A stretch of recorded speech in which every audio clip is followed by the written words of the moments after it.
vehicles from the Waukesha Fire Department here as well. And as soon as we could, we started talking to people, and it was very fascinating, Haley, to hear kind of two different stories that emerged from inside Meijer. We're told that this shooting happened centrally inside the store, so right in the center of the store. However, as you know, there are two entrances and exits to the store. A lot of people were coming out of one area saying they heard gunshots. One woman saying she saw this man with a knife.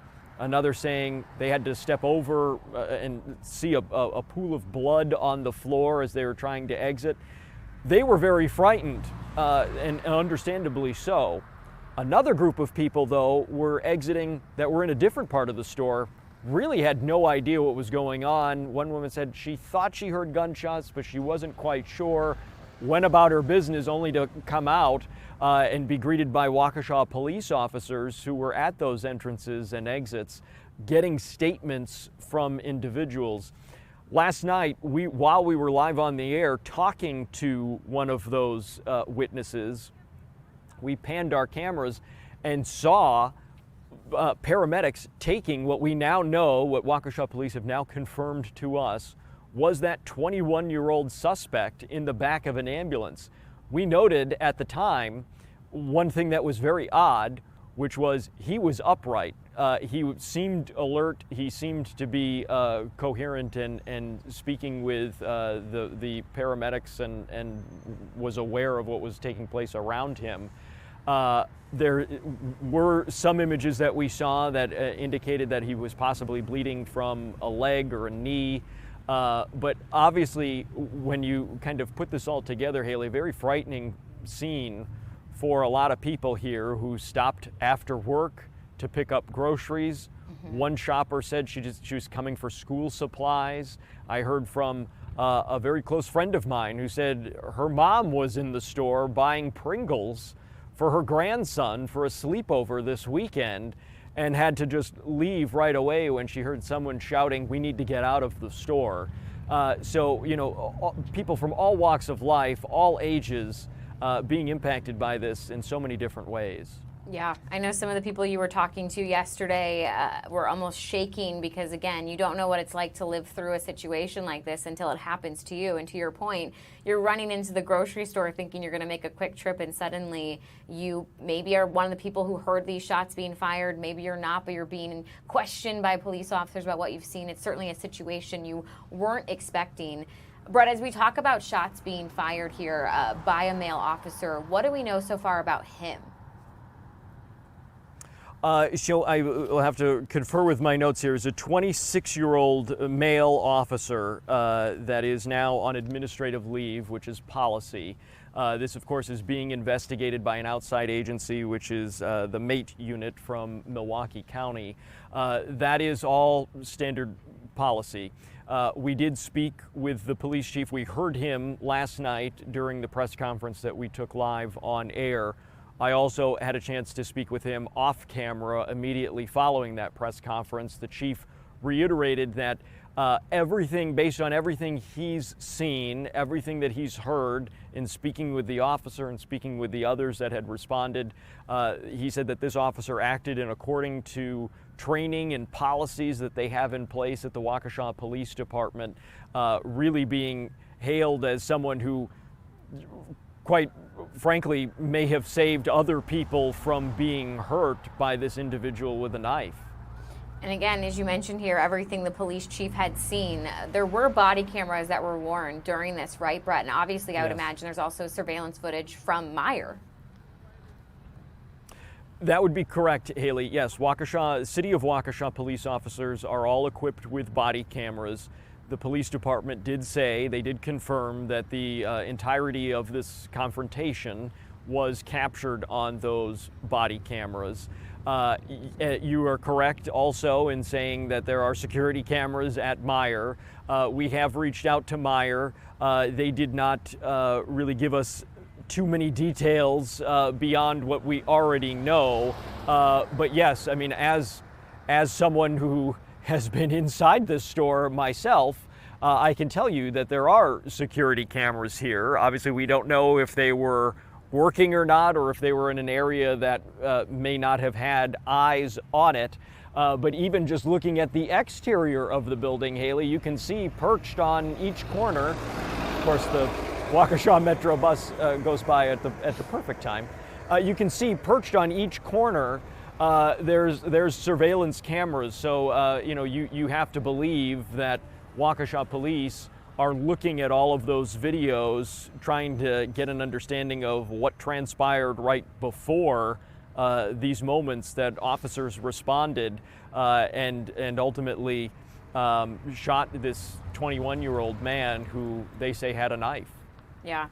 Brett, just for anyone who's maybe joining us a couple minutes now into the Wisconsin Live Desk, what are some of the questions that you still have today as you continue to cover this breaking news story from last night and still try and put all the pieces together and get those answers? Sure. I mean, I think the biggest question that we have right now, Haley, is what is the connection between this 21-year-old man, the suspect, and the 59-year-old man who was the quote-unquote hostage victim here in this particular case.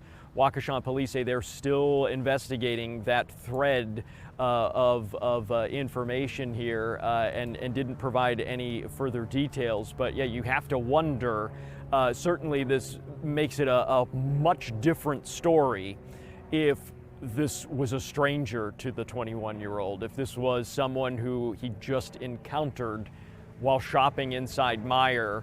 That has a whole other set of questions and connotations that would arise from that. Whereas if it was someone who was known to him, certainly still severe, but at least kind of gives a more of a peace of mind to the public in general.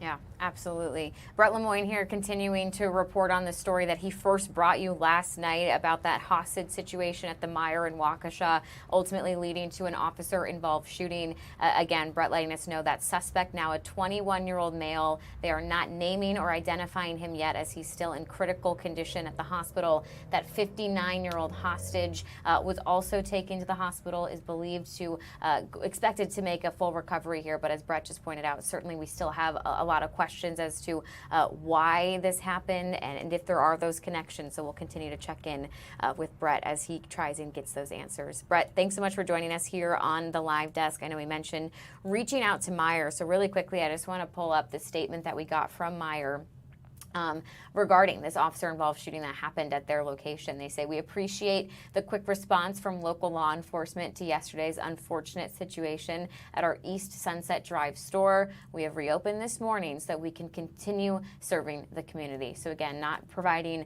a whole lot of answers or details, just thanking law enforcement and letting us know that they are back open this morning if anyone needed to go and grab those groceries. Of course, to Brett's point, a lot of people weren't able to actually purchase the things that they went into the store for yesterday after having to leave in such a hurry. So if you are somebody thinking, I still need to get that grocery run in, that Meijer is back open. Want to point you guys to, of course, FOX6Now.com as well as the Fox Local app. That is where we continue to provide all updates on this situation. Brett Lemoyne doing an amazing job last night, getting to that scene so quickly, immediately talking to all these witnesses, getting us that information, and continuing to put these pieces together for us even this afternoon here on the Wisconsin Live Desk. Thanks so much for joining us. I know we kind of got to Brett really quickly, so appreciate you being with us this Friday afternoon. I'm Haley Spittler. I'll be with you all the way until 2 p.m. Maddie Stelk is going to take over then. She'll get you all the way to 4. Do really quickly want to take a live look outside, and if you're thinking, that doesn't look quite as nice as it has the last few days, it's looking a little bit more like there's rain in the forecast. Well, you would be right. We are expecting some rain today as well as tomorrow. So coming up in about half an hour, we'll check in with one of our weather experts, get you your full weekend forecast. But it does sound like, maybe start thinking of some indoor plans as far as today and tomorrow goes. But if you want to get outside, I think Sunday is going to be a great opportunity for you. We're going to take a really quick break here on the Live Desk. We'll be back with more news right after this.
This is the Wisconsin Live Desk.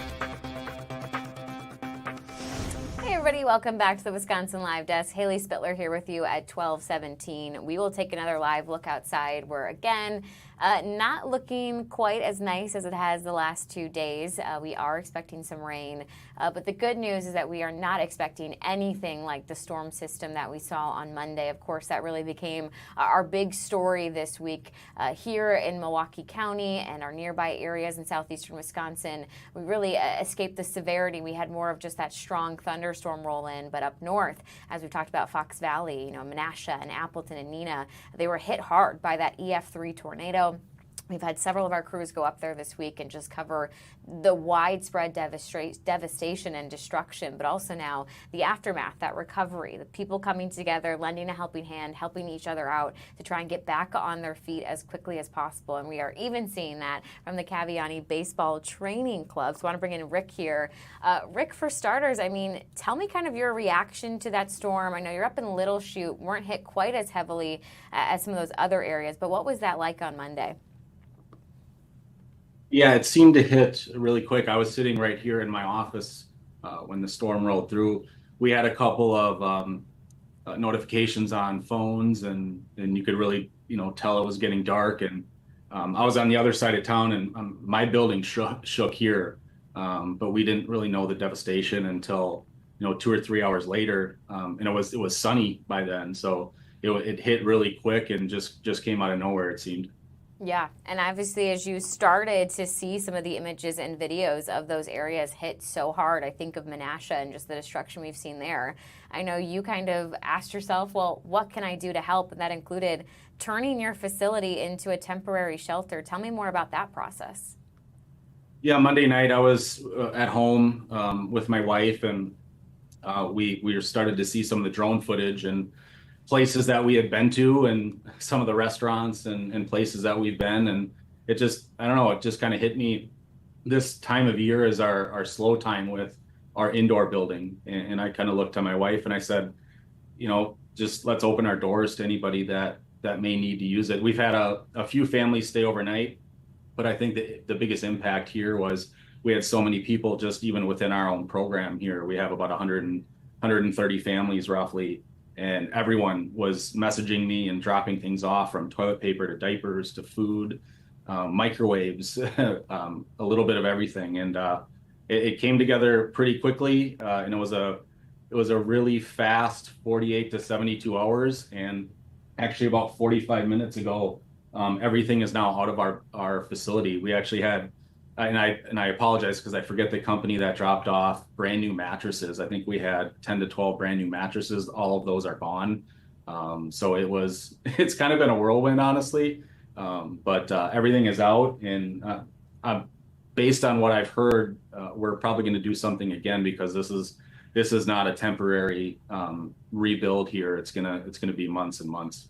Yeah, I know you open your doors, obviously, to anyone who wanted to stay overnight, but also if somebody just wanted to come in, and I think you said, take a shower or plug in your phone. We have power. You can work here if you need to do that. Just opening your doors to anybody who needed help. And as you mentioned, even some of the different teammates stepping up. I wanted to have you describe these photos that I saw on your Facebook page of teammates helping out teammates even.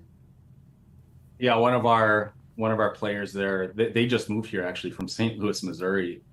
They live right on Lake Winnebago there, right through the eye of the storm. And basically every tree, branch, and everything down in their home was taken down. The house had minimal damage, which is nice. But that's our whole 16U team. Basically, they heard about it, and all the boys were there the next day, just working and chopping down trees and dragging it. And it's really cool to see the boys come together like that.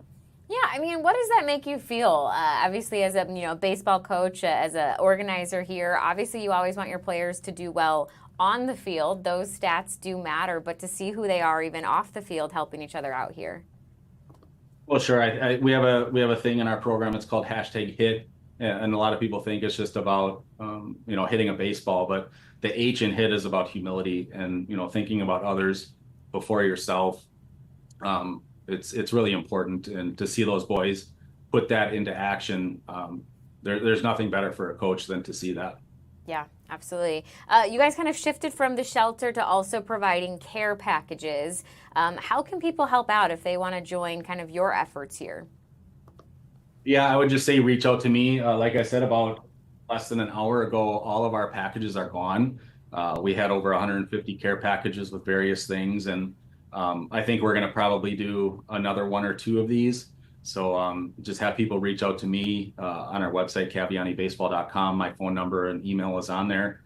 So we're going to have to do some more stuff here because it went really fast, and to just see who these things are going to. It's been a lot of kids, a lot of infants to 5, 6-year-old kids that don't have anything, from board games to food, playing cards, Uno cards, stuff like that. Those things were in high demand from what we've seen. You know, it's interesting because obviously we've known bottled water was another huge in-demand item, especially as they were under that boil water advisory. But sometimes it is those little items that provide comfort and a sense of normalcy, like Uno cards, where you can take a break from the recovery efforts and just feel that sense of normalcy of let's just play a game. We're here in the summer months. We're still together. So it's so cool that these care packages are able to provide that. I imagine, though, Rick, this takes a lot of your time right now, organizing, opening your doors, trying to help out. Why was this so important for you to do? You know, no one made you do it, but you want to spend your time doing this. A lot of, I mean, it had to do with this, the time of year. This would have been really hard for us to do. We're an indoor facility here, so December through April, it's jam packed in here, all day, every day. And right now we're in the midst of our new tryouts and putting our teams together for next year. So the building right now, August into the middle of September, we don't use it a lot. So, with that ability, and it's a 13,000 square foot facility. And I don't know. I think the Holy Spirit kind of put it on my heart to open the doors and just to see the community come together. And just I have so many phone calls and social media messages from people. I have no idea who they are, and they're just giving us well wishes and thanks. And I wish we could do more, but there's only so much time in the day. But I just wanted to say thank you to our CBT families and all the other people that have reached out and dropped off stuff here to help those that have been really affected by this. Yeah, absolutely. I always say as a journalist, I've covered a decent amount of natural disasters, and it's always incredibly devastating and heartbreaking those first few days as you just cover the damage and the destruction, and you know how many people's lives have just been changed. But then in the aftermath comes these really beautiful stories of humanity, of people just helping each other out, doing whatever they can, lending that helping hand, and it's been beautiful to see the way CBT has joined in those efforts. So one more time for anyone watching who wants to reach out to help you out with some of these care packages, how can they do that, Rick? Yeah, go on our website, CavianiBaseball.com. Right up in the upper left-hand corner, you're going to see my phone number and my email there. I would start with an email first. And then, like I said, so all of our packages right now are gone. So we don't have anything for anyone right now. But we're going to put some stuff back together here in the coming days and weeks. So that's the best way to get started, with my phone number and email. All right, it's a plan. I hope a lot of people reach out to you. I know there's been a lot of people here in our community who just want to help, just want to donate, and this can be another way to do that. Rick, thanks so much for taking a few minutes to join us here on the live desk. Of course. Thank you. And again, just continuing to cover the aftermath now of that EF3 tornado that hit Fox Valley earlier this week on Monday afternoon. Want to just put up the map here of that area where the tornado really tore through. It's crazy to think it's already been almost 5 days, because it happened here live on the Wisconsin Live Desk. Stephanie Barrichello, one of our weather experts, was joining us, letting us know about this confirmed tornado up in Appleton, watching the threat kind of enter more of our actual viewing area, as we call it. But of course, the hours that followed, we really got a better idea of just the destruction and the devastation. We've had so many of our crews go up there this week, and we will continue to tell the stories out of Menasha, Appleton, and Neenah, as we know these people will be recovering and rebuilding, not just for a matter of days, but we are talking weeks and even months for some who have really lost everything. I know Bria Jones joined us here live on the live desk, and we saw up close and personal some of those homes that were destroyed. We saw cars that were upside down. So again, we do know it's going to be a long road to recovery, and we will stick with this and cover it with you guys here on the live desk and on Fox Local. For now, we're going to take a quick break, and then we'll be back with more news right after this.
This is the Wisconsin Live Desk. Hi, everybody. Welcome back to the Wisconsin Live Desk. Haley Spittler here with you at 12:30 on your Friday afternoon, which I want to just take a second to appreciate that we made it to Friday. It is the end of the work week. I don't know about you guys watching at home, but for me, this has felt like a very long work week, and I am thrilled that we are that much closer to the weekend. Not so thrilled when it comes to the forecast here as we take a live look in downtown Milwaukee from a different angle here. We're again certainly cloudy, and I can show you we got some rain coming on in. We can see it there on the radar. So if you are heading out the door, if you've got some plans coming up later this afternoon or even evening or into the morning tomorrow, I'm going to recommend that you get an umbrella, a rain jacket. Just leave prepared. Expect some precipitation because there is certainly that rain in our forecast. Stick around because about 15 minutes from now, Stephanie Barrichello is going to join us here on the Wisconsin Live Desk, give you your full weekend forecast. I always know the weekend forecast to me seems a little bit more important than the other days, just because I have more plans on the weekend. And when I hear about something maybe threatening those plans like rain, I just want to tune in to get the exact kind of timing and how things are shaking up with the midday update. So again, as far as I know, tonight maybe look for some indoor plans. Tomorrow morning maybe look for some indoor plans. And then we're going to hope that the rain is just getting out of this area. So again, Stephanie's going to join us in just a couple of minutes. But as I talk about being outside, I do want to pass along the update that we got yesterday out of Waukesha, which again is the news that mosquitoes there have tested positive for West Nile virus. So these were the first mosquitoes to test positive since surveillance began here in mid-June. And the good news here is that no human cases of West Nile virus have been reported in all of Wisconsin this entire year, which does include here in Waukesha. So again, right now for West Nile virus, we only know of it to be in mosquitoes. We do not know of it to be in any humans, which is some good news to pass along here Mosquitoes actually get it first by birds, so it's kind of spread from birds to mosquitoes. But again, so far we know of no humans that have been infected with this. So in general, I know news like this can be scary, especially as someone who lives in Wauwatosa. I think, oh goodness, I really need to avoid mosquito bites. So a couple of just tips of advice here from the experts. Of course, apply insect repellent with DEET to any exposed skin. Put on that bug spray. It is going to really help you out in a situation like this. You also could, try and stay inside more than be outside if you're really trying to avoid those mosquito bites. And also wear loose-fitting clothing. Another piece of advice is always, if you can, especially when it is loose-fitting, have those long sleeves or long pants to really cover up more of your skin, leave less of it exposed as an opportunity to be bitten by a mosquito. Always a good kind of move to take there. And again, if you want to know a little bit more about West Nile virus, maybe some of the symptoms that you might experience if you were infected, which I should note for a lot of people, they don't experience any symptoms at all. For some, there's a few mild ones that you can monitor. I know a fever is kind of one, a rash is one, but we have the full list on fox6now.com as well as inside the Fox Local app. If you're in the app, I would just type in West Nile virus, and I know that this story will pop up for you. So again, the good news though, and I want to emphasize this because it can be scary when you hear West Nile virus in Wauwatosa. Right now it is just in mosquitoes. It is not, again, in any sort of humans. So some good news to pass along there. I do want to actually go to another story that we've been following this week, and that was the frustrating for a lot of people news that came out about some 911 calls that were made on behalf of a 99-year-old woman who was being attacked inside her residence. We learned that a third party had made 2 calls very early on in the morning on her behalf to 911. But police were never actually sent over to her place or dispatched. It was hours later, more than 3 hours later, when this woman, again, 99 years old, was able to call 911 herself, that eventually police were dispatched over rather quickly. And it's left a lot of people to wonder what happened here, what went wrong. This seems like a failure of operation. I want to go ahead and bring in our very own Andrew Amuzu, who's been kind of covering this story for us today. Andrew, yesterday on the live desk, we were able to kind of listen in to Sam Kramer's interview that he was conducting with the director here, Tony Bueno. Tell me a little bit more about what you learned from that interview when you listened in and what they're really having to say about what went wrong here, because I think we all can see clearly something did go wrong.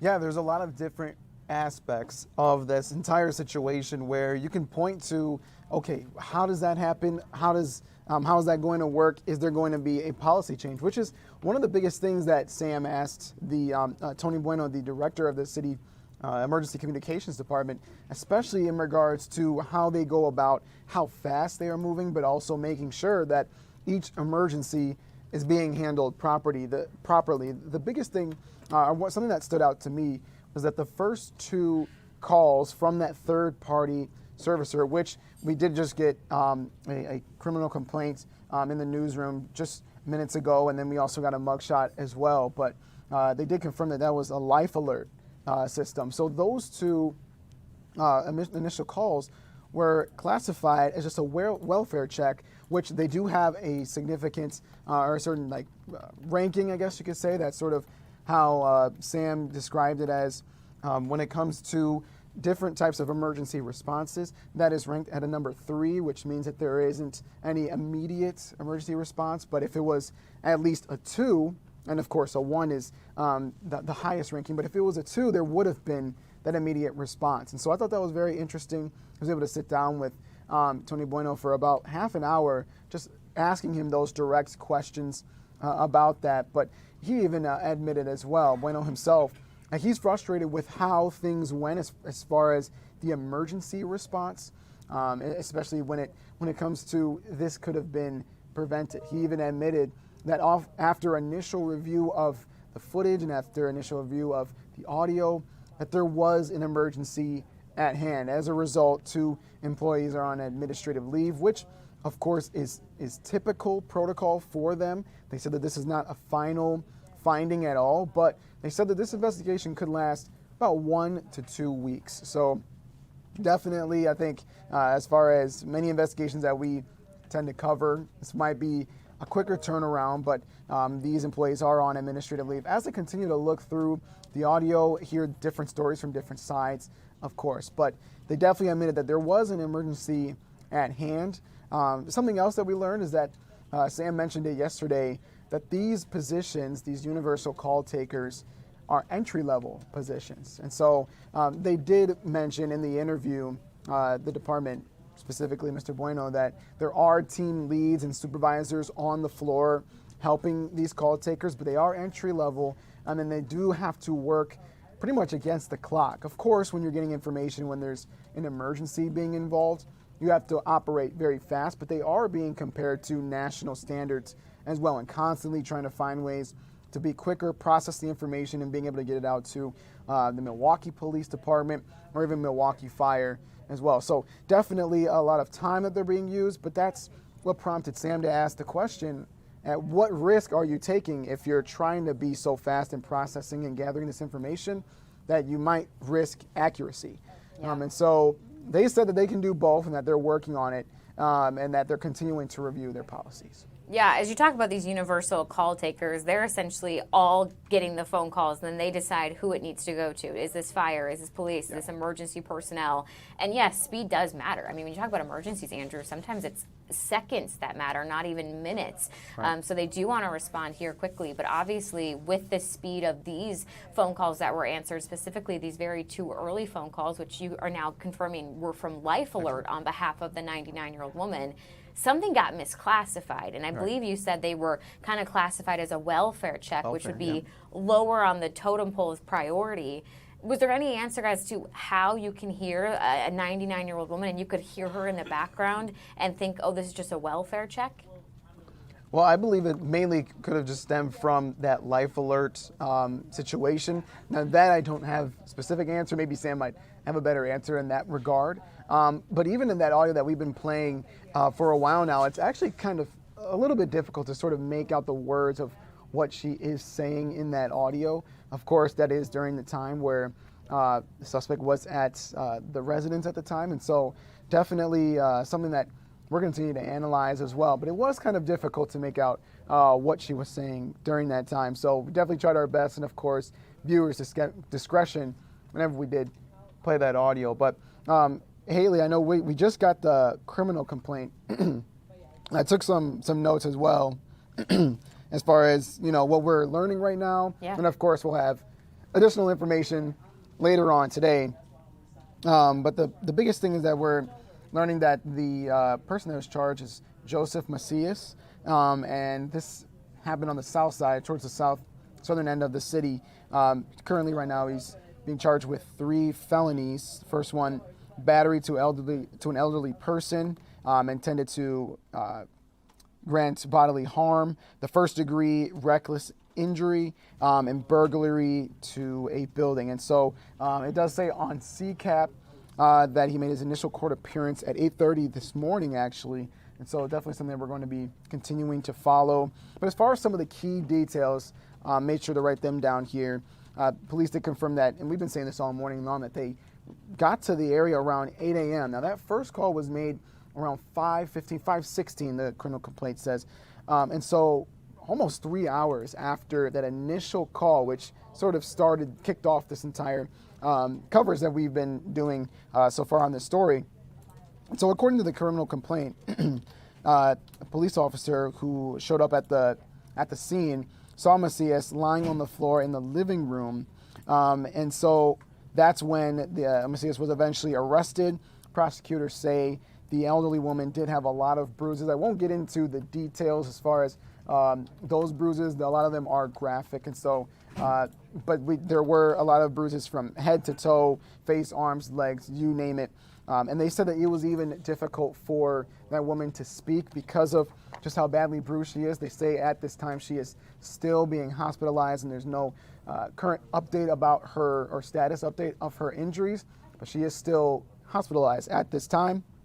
Now, there was a statement from this victim, and they are saying it's an elderly woman, that she admitted to investigators that they say there was a loud banging at the door that woke her up, and then a man attacked her after opening the door, and that she did not recognize who it was. And of course, we'll have more information from that, because there was an interesting part of there where when the officers arrived to the scene, to the house, he was saying that's my grandma, but we don't want to confirm that just yet about that relationship. We can, we don't want to assume that their relationship at this time.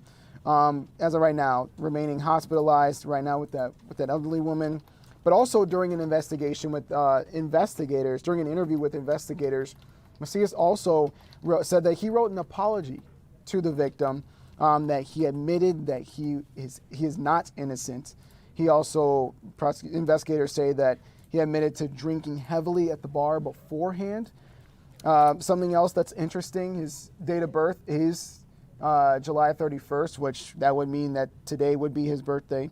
And so definitely just little details that we're just noticing across this entire criminal complaint. And sort of wrapping up with some of the notes that I have here, investigators did say that there was no indication of theft being there. They said that with the woman opening up the door and him attacking her right away, they didn't see any other indication of there being an intent to steal anything, just that burglary charge at this time. But of course, more details will be looked into that. And of course, as I mentioned too, that first 911 call was from a life alert system at 5:16. So a lot of information that we literally just got minutes ago into the newsroom, Haley.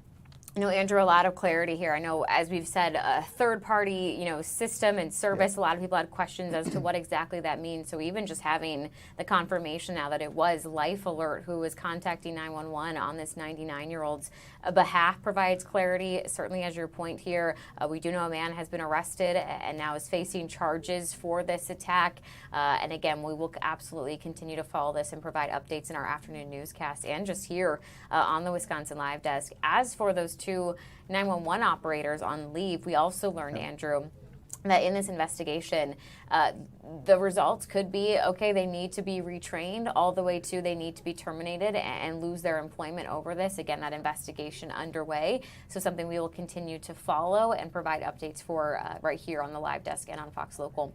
But Andrew, we appreciate you joining us. That was some brand new information just into our newsroom. And again, I know so many people are paying close attention to this story in specifics just because of how horrific the details were and our hearts going out to this 99-year-old victim. To your point, the 911 calls are extremely hard to listen to and graphic. And so again, I know a lot of people just hoping for the best recovery for her, and certainly something we'll also continue to update for right here on the Live Desk. Thanks, Andrew. Thank you. And Andrew Muzu there joining us out of the newsroom with the very latest on a story that we have covered pretty extensively these last few days. As we head to a quick break, want to show you a live event that's happening right now at Kingdom Church Milwaukee, and that is going to be a Cops versus Kids kickball game. How fun does this sound? Hopefully they can get the whole match in before any rain heads our way as well. But yeah, happening right now. All sorts of families and kiddos and just community members were invited to come out and face some law enforcement officers. It's all about just building connection, purpose, and unity is what they say. So in addition to, I'm imagining, a very competitive match of kickball, they're also going to have some free food and more just to come out, enjoy, be with your community members. Who do we think is going to win? The kiddos? Or do we think it's going to go to the officers here? Either way, they have those really fun things you get inside of and run up against each other, those inflatables. I feel like if I ever did that, I would just fall to the ground immediately. So certainly, they've got all sorts of fun things. Oh, they got some bags as well. Okay, you can see the police officer squads arriving. They got all sorts of games happening right now. Again, this is scheduled from 11 a.m. to 3 p.m. The kids are thrilled that our photojournalist is here with the camera. They're all saying hi. So if you want to head out to Kingdom Church MKE, you can also participate. Again, running all the way to 3 p.m. And the officers are arriving on scene. I hope they brought their athleticism, their gym shoes. It looks like we're going to have some bounce houses. They got everything. We'll have to keep our eye on this feed, see if we can actually catch the kickball match when it joins. I don't know who I have. I think that the kids seem to have all sorts of energy right now, so that could really help them out in a kickball match. We're going to take a quick break here on the Live Desk. We'll be back with more news right after this.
This is the Wisconsin Live Desk. Hey everybody, welcome back to the Wisconsin Live Desk. Haley Spittler here with you at 12:48 on your Friday afternoon. Really quickly, we're going to keep checking in on this Cops vs. Kids kickball game. It's supposed to really get started here in about 11 minutes. It is being held by Kingdom Church MKE, but it's actually at Cooper Park. So again, if you want to come out, you want to participate, they've got not just kickball, they've got so many different games and fun activities. You have a couple of hours, but just wanted to clarify. Head on out to Cooper Park if you want to participate. And again, we do expect this kickball game to be getting underway rather shortly, so we'll keep our eyes here and keep checking in. But in the meantime, I actually want to go ahead and bring in our very own Ashley Sears. Ashley is working on her story right now. I see all sorts of yummy bread and sourdough behind you. I was not one of those people who picked up that habit, a new hobby in the pandemic, so I'm always a customer of the fresh sourdough since I don't know how to make it myself. But I really know you're talking about some questions over this stand and whether or not it's going to be able to move and whether or not some new ordinances are going to be issued. Kind of set the scene for us here, Ashley. Yeah, so this is the Salty Dog sourdough stand. They sell cookies, they sell bread, they sell various baked goods, and they have grown in popularity since they opened in March of 2025. The owner says because of that, parking has become an issue, and she just wants to make a better customer experience, is what she tells us. So she wants to move to Scout Lake Park. She wants to move this trailer here to Scout Lake Park. She says she actually purchased a bigger trailer, and that is a Milwaukee County park. The county has okayed it, but the Village of Greendale board says not so fast. They have the ultimate say, and they say that property is not zoned for that sort of sale there. There was a plan commission meeting where they kind of denied this business from moving down there, and she's appealing this, and this is going to be going to the full village board on Tuesday, where they will either change their ordinance, maybe do an exemption for this business, or deny it altogether. So there's a lot at stake here. Photojournalist Tim Primo is behind the camera here. You can see there are some flyers that they're handing out here asking their customers to come to this village board meeting. They also have a petition for people to sign here, but it has become a big issue down here in Greendale. Yeah, I was going to say, where is this stand right now? Because it almost looks like it could be in someone's, front yard. But where is this located right now, Ashley? So this is located off Loomis Road, and this is actually Milwaukee County property as well. So this is owned by the county that this stand is on. It's near Whitnall Park here, and you see how busy this street is. Customers are being told they can't park on the side of the road. There are some no parking signs on the side of the road here, and that's where the owner of this business says it's become an issue because they'd have to park around the corner. She says a lot of the customers don't really have that ability to walk this way and to do that, so that's part of the reason why she wants to move down the street where there's a much larger parking lot and a much larger area for people to stop by.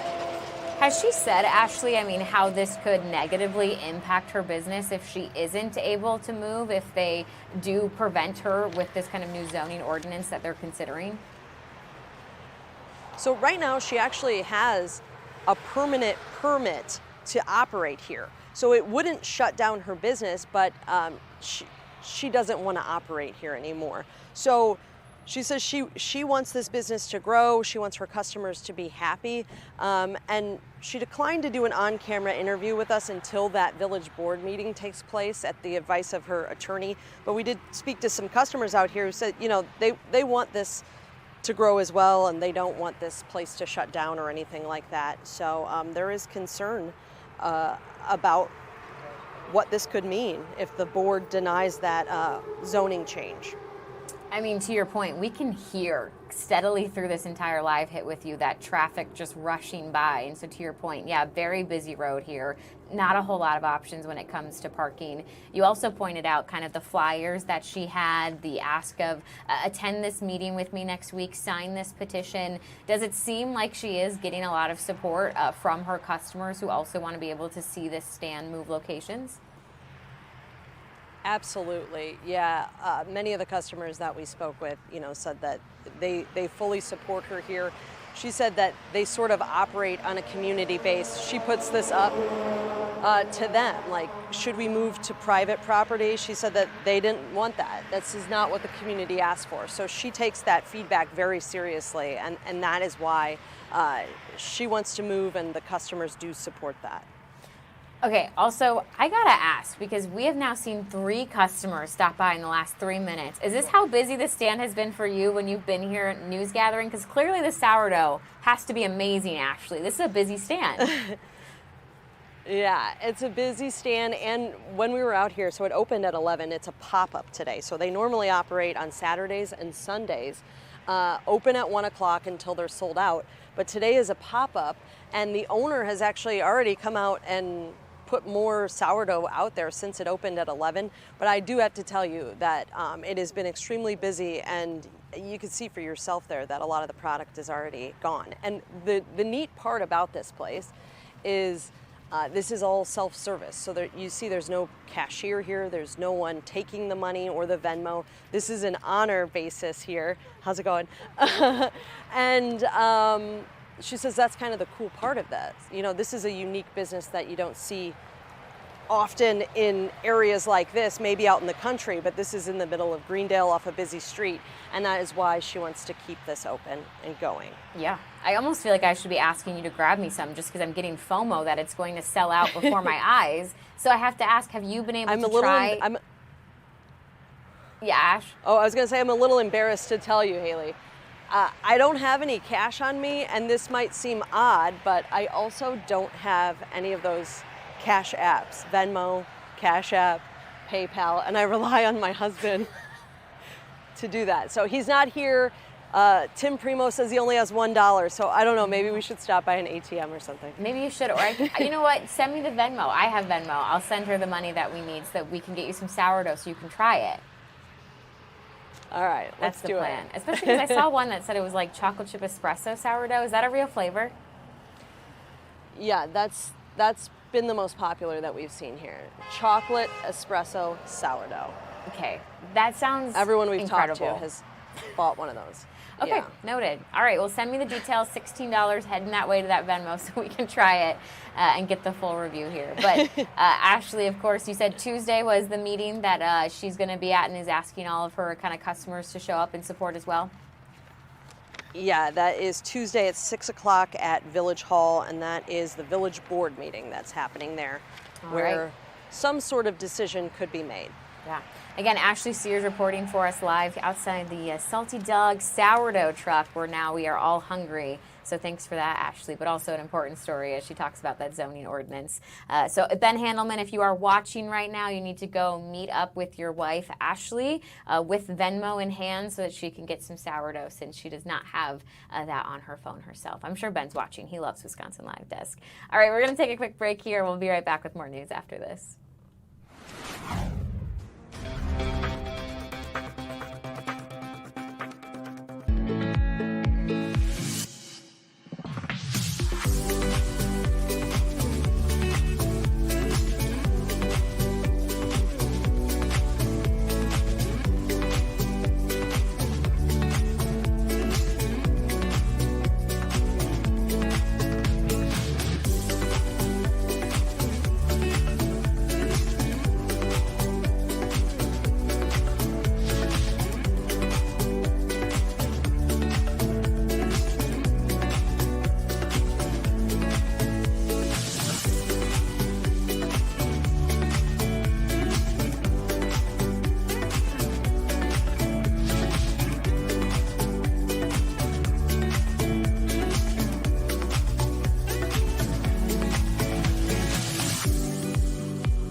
This is the Wisconsin Live Desk.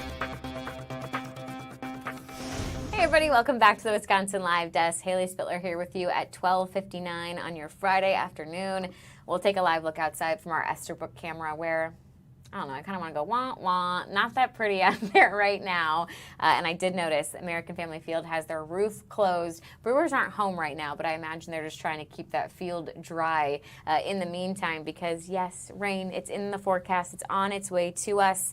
Let's get an up-to-date timeline with Stephanie Barkello joining us here. And I'm actually going to change my tone because I see the rain in the forecast behind you, the radar, and you said that we need it, so it's actually a good thing. I know, it is. It's one of those, you know, we need it, but we don't want it to come on our Friday night. There's still so much going on, and same with Saturday. I know there's so many festivals.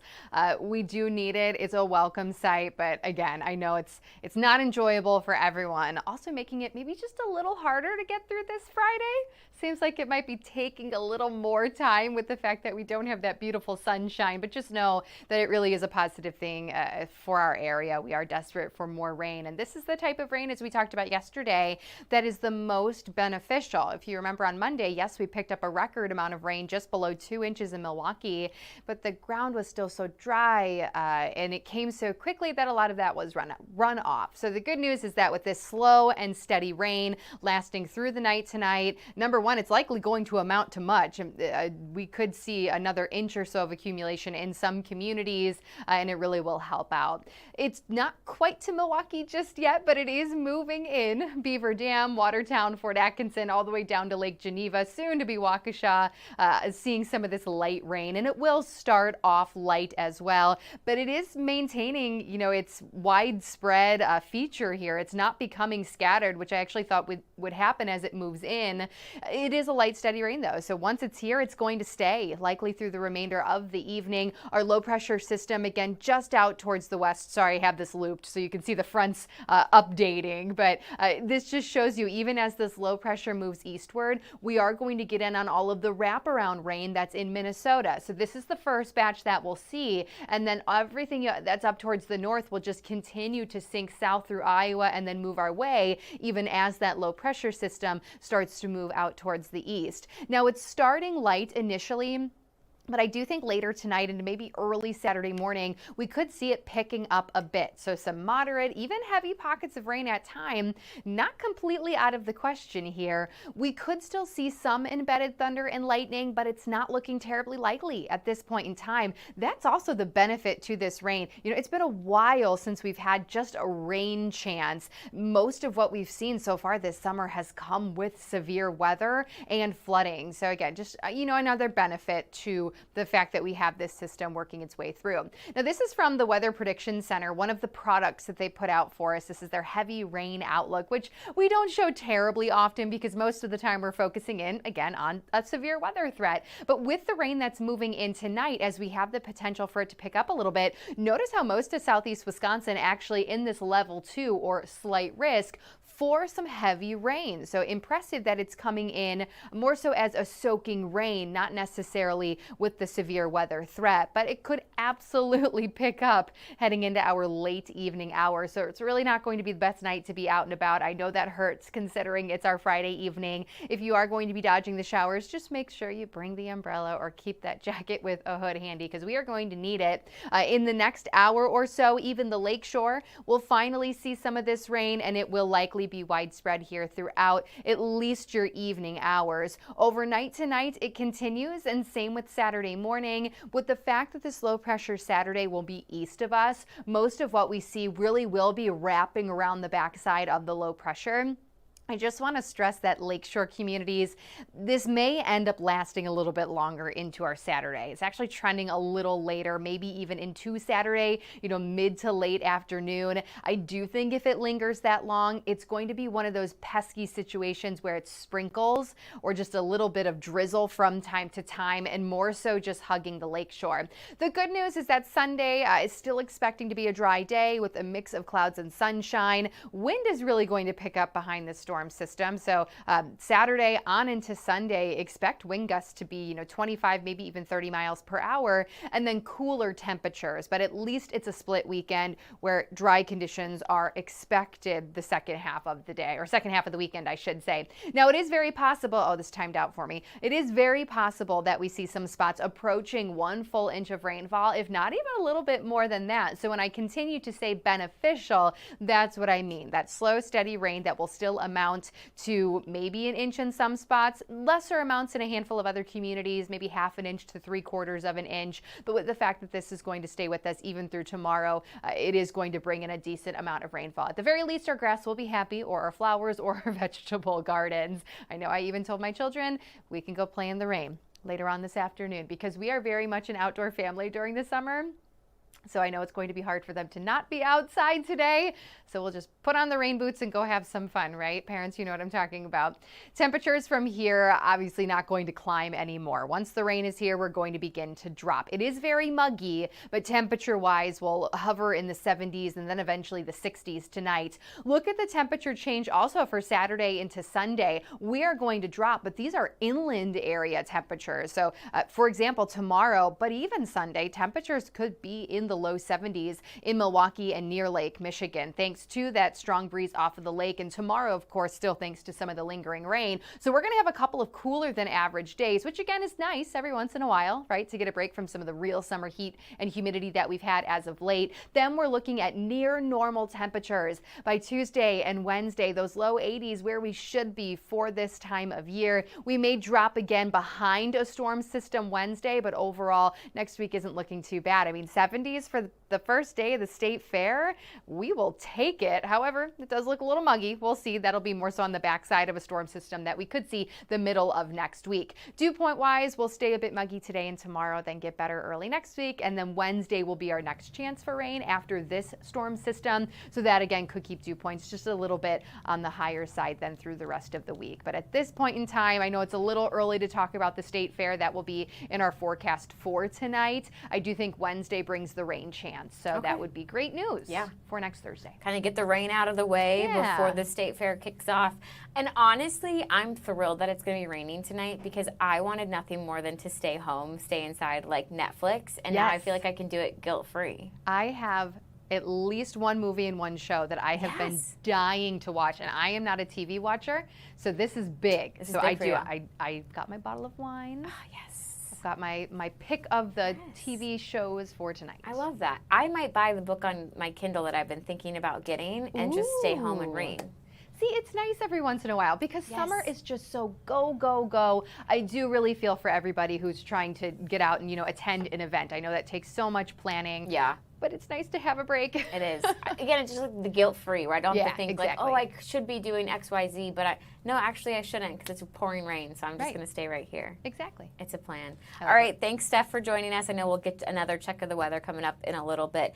In the meantime, I actually want to get us out to Seattle. If you missed the news, the police chief there, Sean Barnes, was asked to resign by Mayor Katie Wilson. And if that name seems familiar, that was the former, actually, chief in Madison, Wisconsin, who ended up resigning that position after the way that he and his department was accused of handling the Abundant Life Christian school shooting.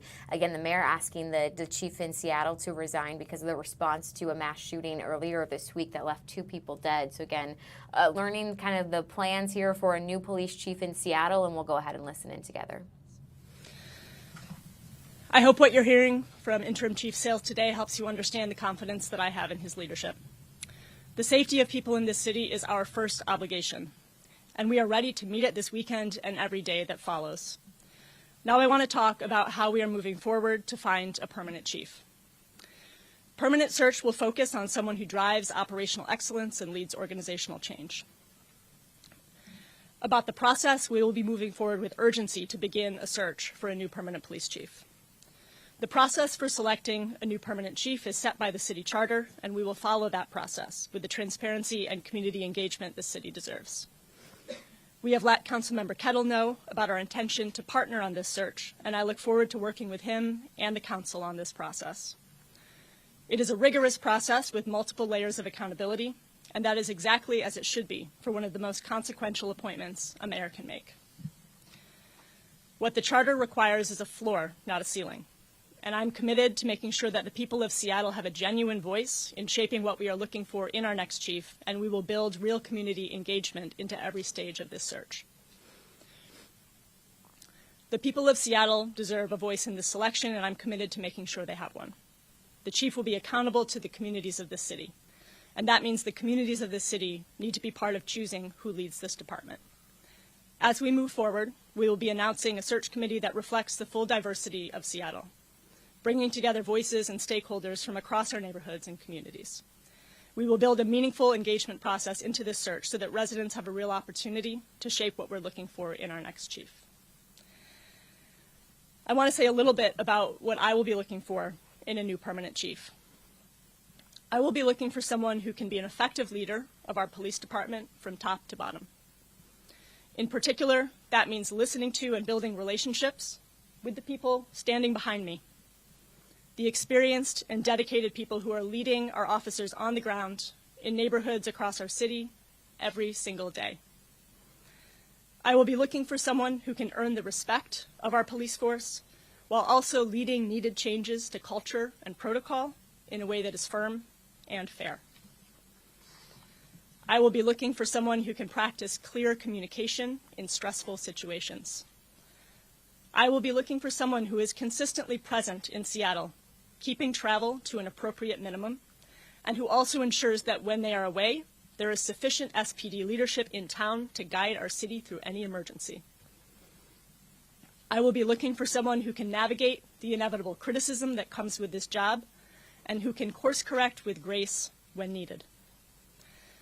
I will be looking for someone who understands the value of our alternative crisis response system, our care and fire departments and our service providers, and can forge the partnerships needed to make that successful, so that we are sending the right response to every situation, and our police can focus on policing.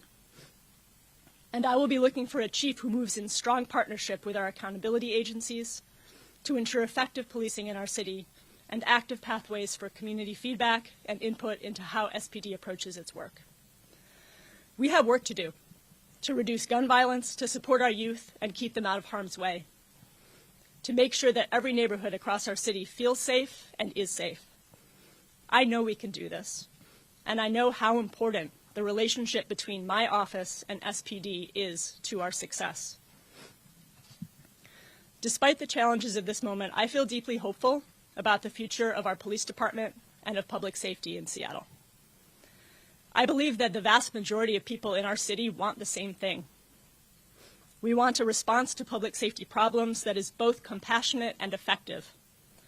We want our police to perform their essential role with professionalism and care, and we also understand that achieving true public safety goes far beyond policing, to how we invest in our communities, support our families and youth, and how we respond to and care for people in crisis.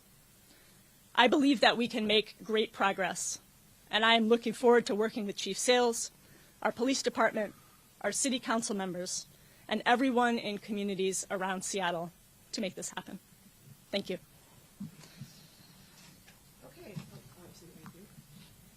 Okay, all right. James, Again, listening in here as the Seattle mayor has now introduced an interim police chief. That was Deputy Sales, who spoke just before we went actually into this press conference. Again, earlier this week, she'd asked for the resignation of the former police chief Barnes, who, if that name again sounds familiar to you, that is because that's the former police chief in Madison. He was the police chief at the time of the Abundant Life Christian shooting. Ultimately, he was asked to resign there because of the handling of that shooting. And here in Seattle, it's a very similar situation after a mass shooting earlier this week at a Seattle festival that resulted in 2 lives lost. So again, she also laid out this is your interim police chief, and this is the process of now getting a new police chief and what that's going to look like. It does look like they're doing a question and answer portion, so we'll try and get you back out there shortly. But I did want to head back here in Milwaukee and just show you a little bit about this Cop vs. Kids kickball game that is now underway at Cooper Park. I love seeing law enforcement show up here to do something fun. You know, sometimes they have such a heavy and serious job, and today the assignment is to go play with some kiddos and really build connection, build that kind of relationship between kids and between law enforcement. And I appreciate that they're even kind of fully suited up in all of their tactical gear here, just so kids can grow up feeling that police aren't something they need to be scared of. I love this. Look at how into the game they're getting. I knew it was going to be competitive. I just had this inkling, this feeling that this was going to be taken very seriously. I do wonder what kind of a disadvantage the officers are at having to wear all of that gear, though. That has to slow you down in a kickball match. But so fun. I love that they're like, go back to first base. They're taking this seriously. No free runs given at this kickball game. Let's try and listen in, actually.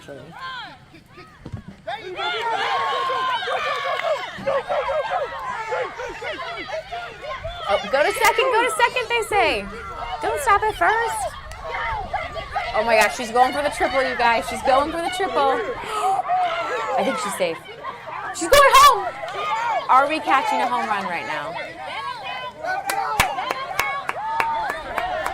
What a moment we just caught here on the Wisconsin Live Desk. Oh, there's questions if this counts or not. You gotta count it.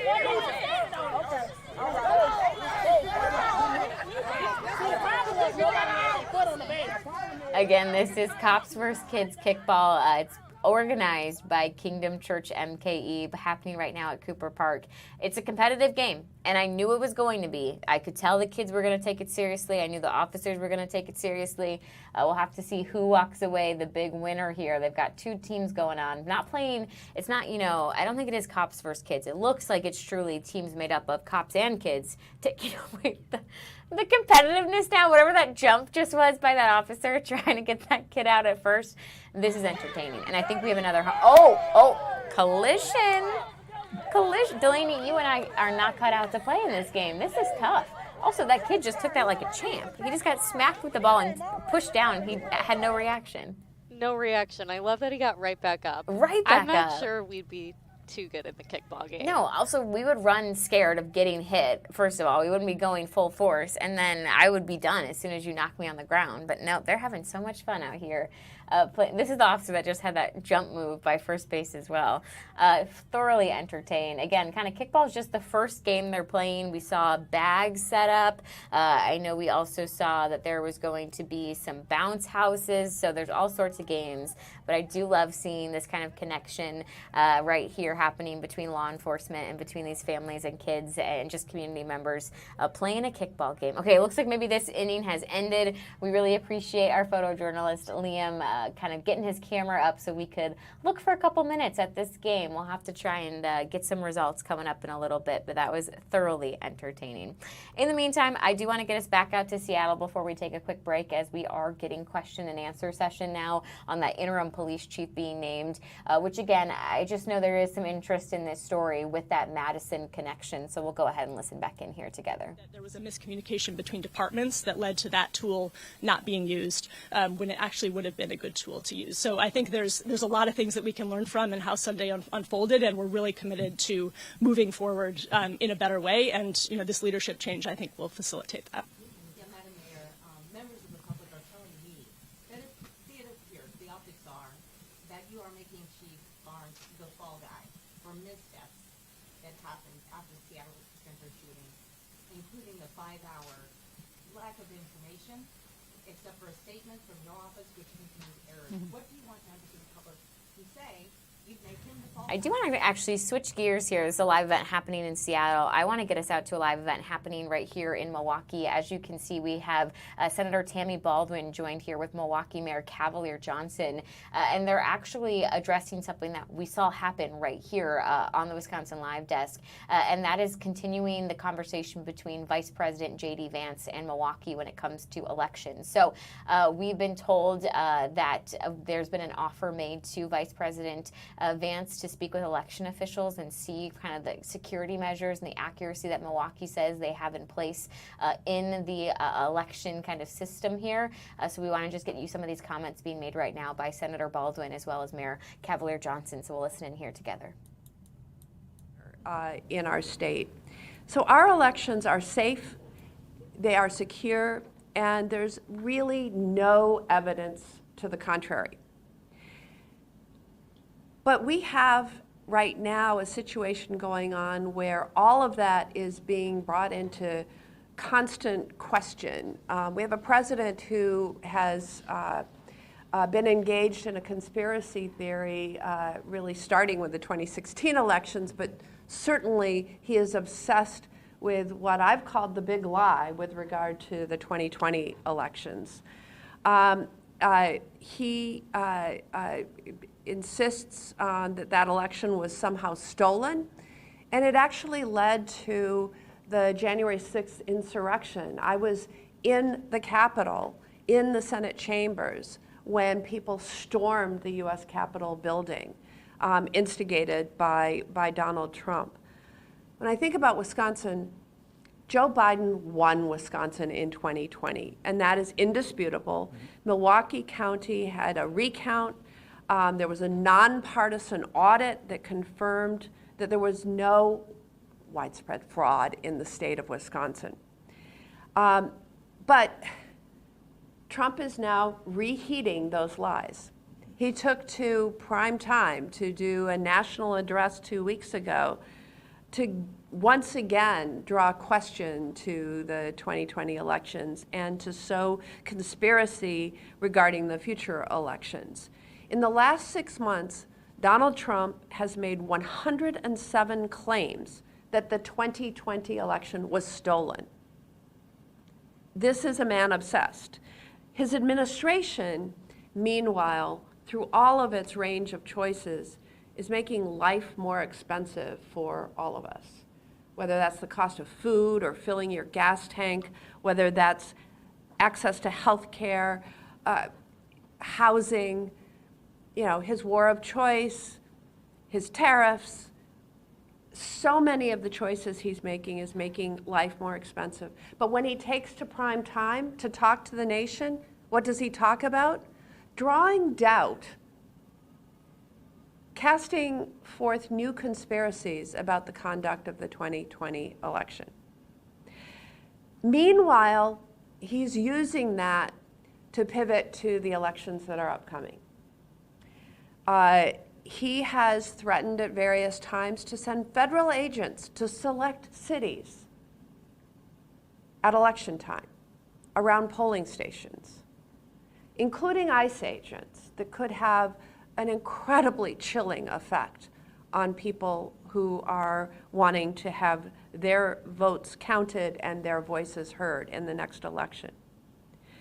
His attacks on using the mail service, the U.S. Postal Service, to get your ballot or cast your ballot have been chilling, downright chilling.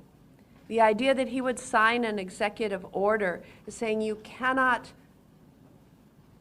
deliver mail for voters who don't appear on a federally sanctioned voter list.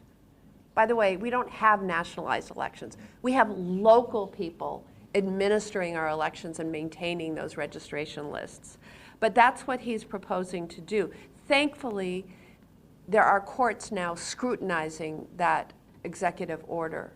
But it is absolutely critical that we get this right. When I heard that the Postmaster General had said that he would follow such an executive order that's clearly illegal, it was chilling. Fortunately, he was asked the follow-up question, would you follow a court order preventing you from the executive order? And he agreed that he would follow the dictates of the court. But it's really important that courts get this right. And then we have the issue of mail delays. And I want to really highlight that as an issue of great worry and great concern right now.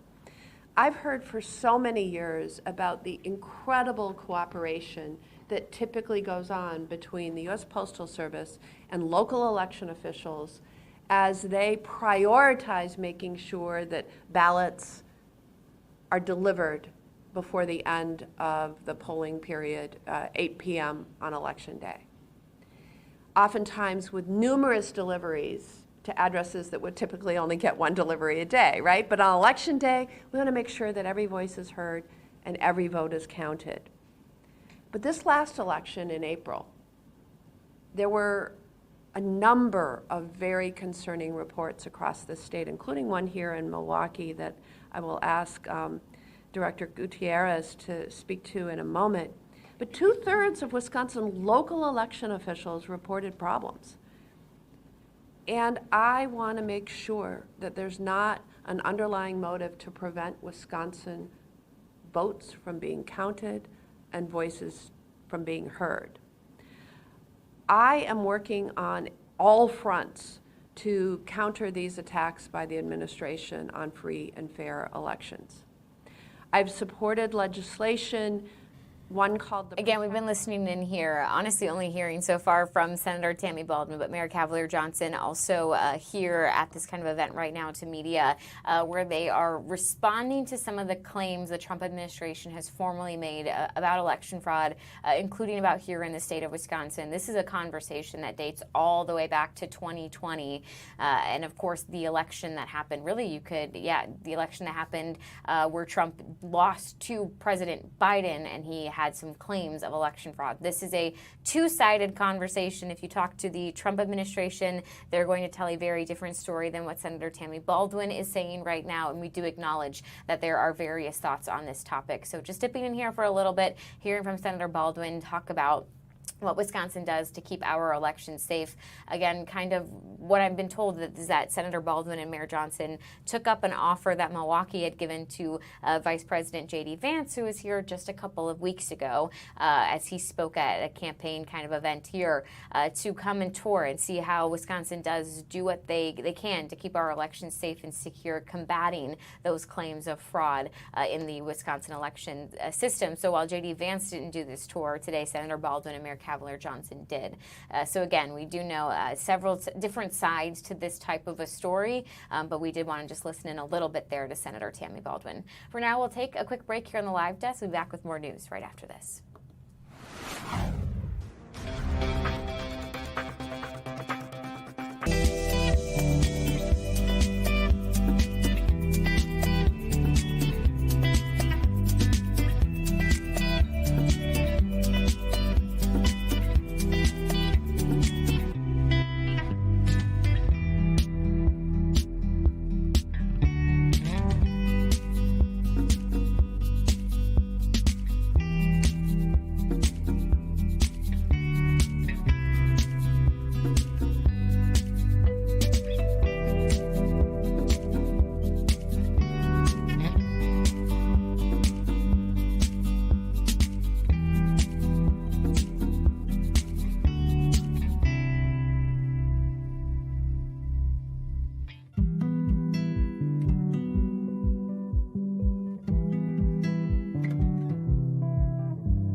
This is the Wisconsin Live Desk.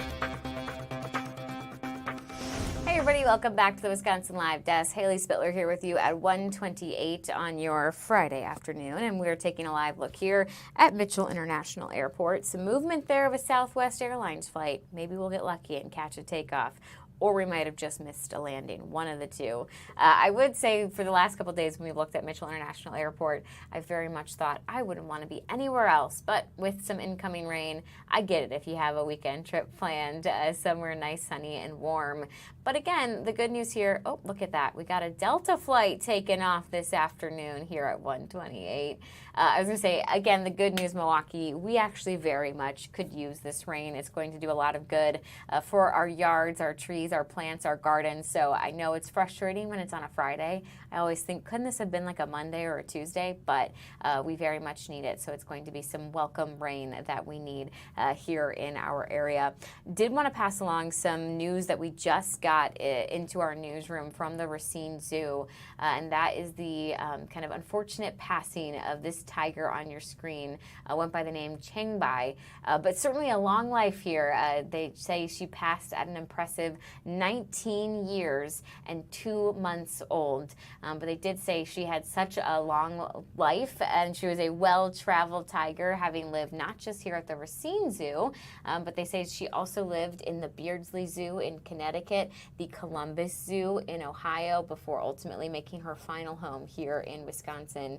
She was actually featured in a Nat Geo program called Secrets of the Zoo.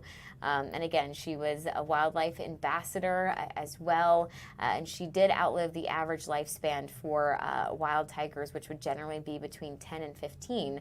Again, she was 19 years. So they do say her longevity, personality, and wide audience base gave Changbai a huge number of fans, and not only in Wisconsin, but clearly there throughout the United States. She came to the Racine Zoo back in 2023 and really just captivated hearts, visiting Racine Zoo ever since. And so I do imagine that a lot of memories have been made here with Changbai in the last 3 years, ever since moving to Racine County Zoo. And so again, just wanted to pass along that they do say that she had her health kind of quickly decline earlier this summer, and so they did make the difficult decision to humanly euthanize her just a couple of days ago.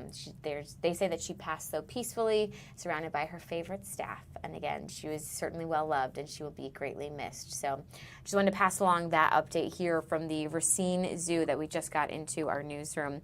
In the meantime, I want to get us back out to Seattle. This is again the now interim police chief, Sales, for Seattle, after their former police chief, Barnes, resigned really at the request of the mayor yesterday after a shooting that happened earlier this week at a festival that resulted in 2 people dying. Again, Chief Barnes was the police chief in Madison at the time of the Abundant Life Christian School shooting. So we do know some familiarity here with this story and a connection to Wisconsin. But we'll listen here to the new interim chief. It is not. Mayor Wilson, there's a lot of questions in the room about your relative lack of experience. It's something that was brought up on the campaign trail. Black community leaders brought it up yesterday, as Chris alluded to, Councilman Issa brought it up as well.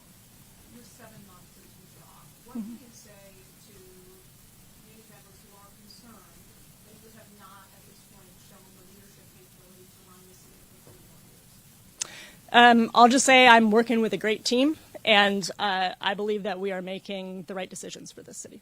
Okay, right here, and then we'll do 2 quick questions. So was the chief upon the fact that he never fully moved to Seattle, that he was out of town a lot? Was that an issue for you that he wasn't here? Again, there were multiple factors that figured into the conversations between me and Chief Barnes that led to the decision that he would resign. How much does severance agreement work? Does he receive an extra year's pay? Was there a sweetener thrown in? We had conversations about the terms of that agreement, and we came to an agreement. I'm not going to be sharing details of that at this time.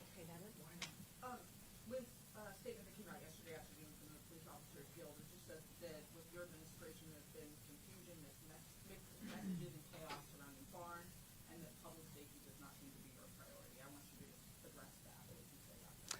Yeah, I mean, I'll say again that there were really good reasons why we weren't able to offer information about Chief Barnes and our path forward until we had actually finalized those agreements and decisions. And as soon as we did that, we sent out a release yesterday and planned this press conference. Bob Kettle says by any measure, the chief's tenure here was successful. Do you agree with that? And if not, what was the straw that broke the camel's back? I will just repeat that as the mayor, I have a different window into the police department than many of our council members, and I made the decision that I firmly believe was the right one at this time as we are moving forward with the summer to put us in the best position to keep our community safe and to communicate transparently with the public.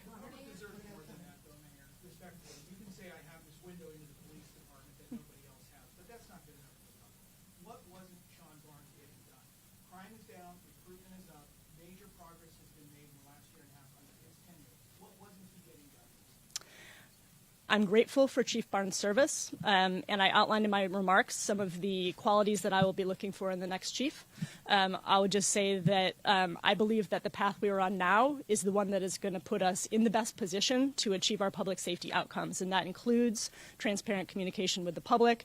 That includes operational relationships throughout the department that are going to allow us to actually achieve our goals.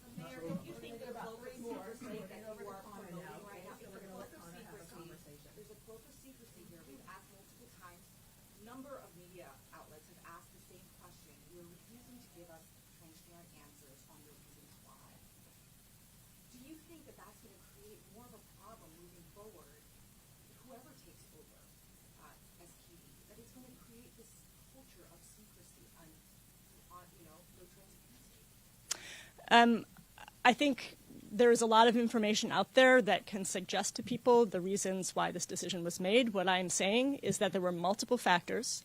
The events of Sunday certainly played into it, and I think we've discussed some of the gaps and lapses that happened. And again, my decision here is based on what I believe is going to be best for this department and for the city moving forward. So you had a your process and how you're going to be working with the mayor here. It sounds like there's some concerns that. Yes, I think the biggest thing is, first, I'd be remiss if I didn't say that Chief Barnes and I are friends. We will remain friends. I had the opportunity to come over with him from Wisconsin, our work that we did together. And then also my friend and colleague, Yvonne Underwood, that we've known for several years, had a role with me coming in here. I think this morning when I had a meeting with the mayor, some of the things that we're going to do as a police department is to be very proactive. If you look at some of my statistics from when I was in Beloit, Wisconsin, we were a very proactive police department, identifying the individuals that are causing the gun violence and the gang problems in that city. And we're going to identify them here in Seattle, and we're going to put an effort, a concerted effort, into identifying those individuals, making the appropriate arrests, and sending them over to King County Prosecutor's Office. The message that I received this morning and the message that I gave to the mayor aligns with what we want to do. It's about public safety. It's about being committed and working together, not just as a police department, but as the police department, the mayor's office, and the council members of this city of Seattle, and working with our outreach groups. It takes all of us. And, I know it's cliche, but it takes the village to save some of these individuals in this community, and that's what we're going to do. So that's the message that we have. And one more question, and it's going to go to Connor because I called him. Mayor Wilson, you said that you do have a window into SPD. So when were you aware of former Chief Barnes' travels, and for transparency, you said that you want to have for SPD, are you going to release his full calendar to show exactly how much he actually traveled? We can discuss releasing that. I think that should be a matter of public record. And when were you aware specifically? You said you had a window of travel specifically? Yeah, how often? I mean, I think that has been something that has been discussed in public for quite some time. Okay. Thank you, everyone. Chief, are you going to seek a job permanently? You said that you were friends with former Chief Sean Barnes. I don't know if there's been any conversations with him today and any advice that he's given you to take over this department. I'd like to keep that matter private between him and I. Are you putting your name in for the Are you seeking it permanently? That's way too early for me to discuss that. It's been a very busy last 5 days. Again, listening in kind of as this press conference in Seattle wraps, again, that is now the new interim police chief that has been named for the time being, Andre Sales, actually the former Beloit police chief. So as we talked about, the police chief in Seattle, now the former Barnes coming from Wisconsin, and now the new interim chief also coming from Wisconsin in what was the deputy chief, again, Andre Sales in Seattle. So certainly some local connections here, and Wisconsin ties to Seattle. Again, if you're just joining us wondering why some of these names sound familiar, when we talk about Police Chief Barnes, who was asked to resign by the Seattle mayor, and you just heard the Seattle mayor thank him for his service and say that there was multiple considerations and factors that went into that kind of call for a resignation, but one of them was the shooting that happened in Seattle a couple of days ago at a festival that resulted in 2 lives being lost. If you're thinking that name sound familiar, again, Chief Barnes used to be the police chief in Madison, ultimately stepping down from that role after the way that he and his department were said to have handled the Abundant Life Christian School shooting. That's kind of connection one to this story. Again, then we just learned that Deputy Chief Andre Sales is going to step up temporarily and be the interim police chief in Seattle. Again, he also came from Wisconsin. He's the former police chief in Beloit, and he kind of said it's a little complicated of a matter. He is very close friends with Police Chief Barnes, the former chief there, and so he was talking about some of the private conversations that he's had with his kind of now former police chief as he steps into that interim role. Seattle, again, is going to now launch the lengthy and very thorough process that is finding a permanent new police chief, but again, we do know there is that Madison connection when it comes to former Police Chief Barnes, and there's still that Wisconsin connection now with the interim police chief Sales, again, having come from Beloit to move to Seattle for that deputy chief role. Again, now he is the interim police chief. We'll take a quick break here on the Wisconsin Live Desk, and we'll get you some new news and another check of your weather coming up right after this.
This is the Wisconsin Live Desk. Hey everybody, welcome back to the Wisconsin Live Desk. Haley Spittler here with you at 1:42. About an hour or so ago, Andrew Amuzu had joined us. He was covering an interview, really, that we brought you live yesterday on the Wisconsin Live Desk, continuing to tell that story about a 99-year-old woman here in Milwaukee who had attempted to call 911 through Life Alert 2 times. The phone calls went through to 911 early in the morning, but dispatch was never sent over to her house.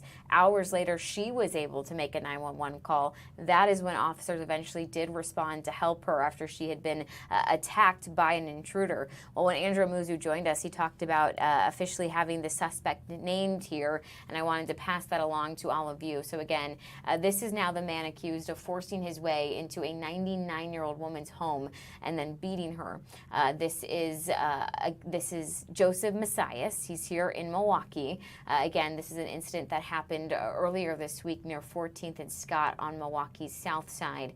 And again, I want to emphasize that delayed response has now led to an internal investigation of emergency dispatch staff. We know a lot of people had questions about why it took so long for police to arrive to help this woman, and that's why there's now that investigation. And we know 2 911 call operators have temporarily been placed on leave while that investigation happens. We heard from the department director yesterday who said the results of the investigation maybe could indicate, hey, we got to do some retraining here, or it could indicate we got to terminate these 2 employees. This is reasons for them to lose their jobs. So certainly a story we're going to continue to follow. As for the charges that have been filed, the Milwaukee County District Attorney's Office again charged 23-year-old Joseph Messias here on your screen with battery to an elder, first-degree reckless injury, and burglary, and he was scheduled to make that initial court appearance today.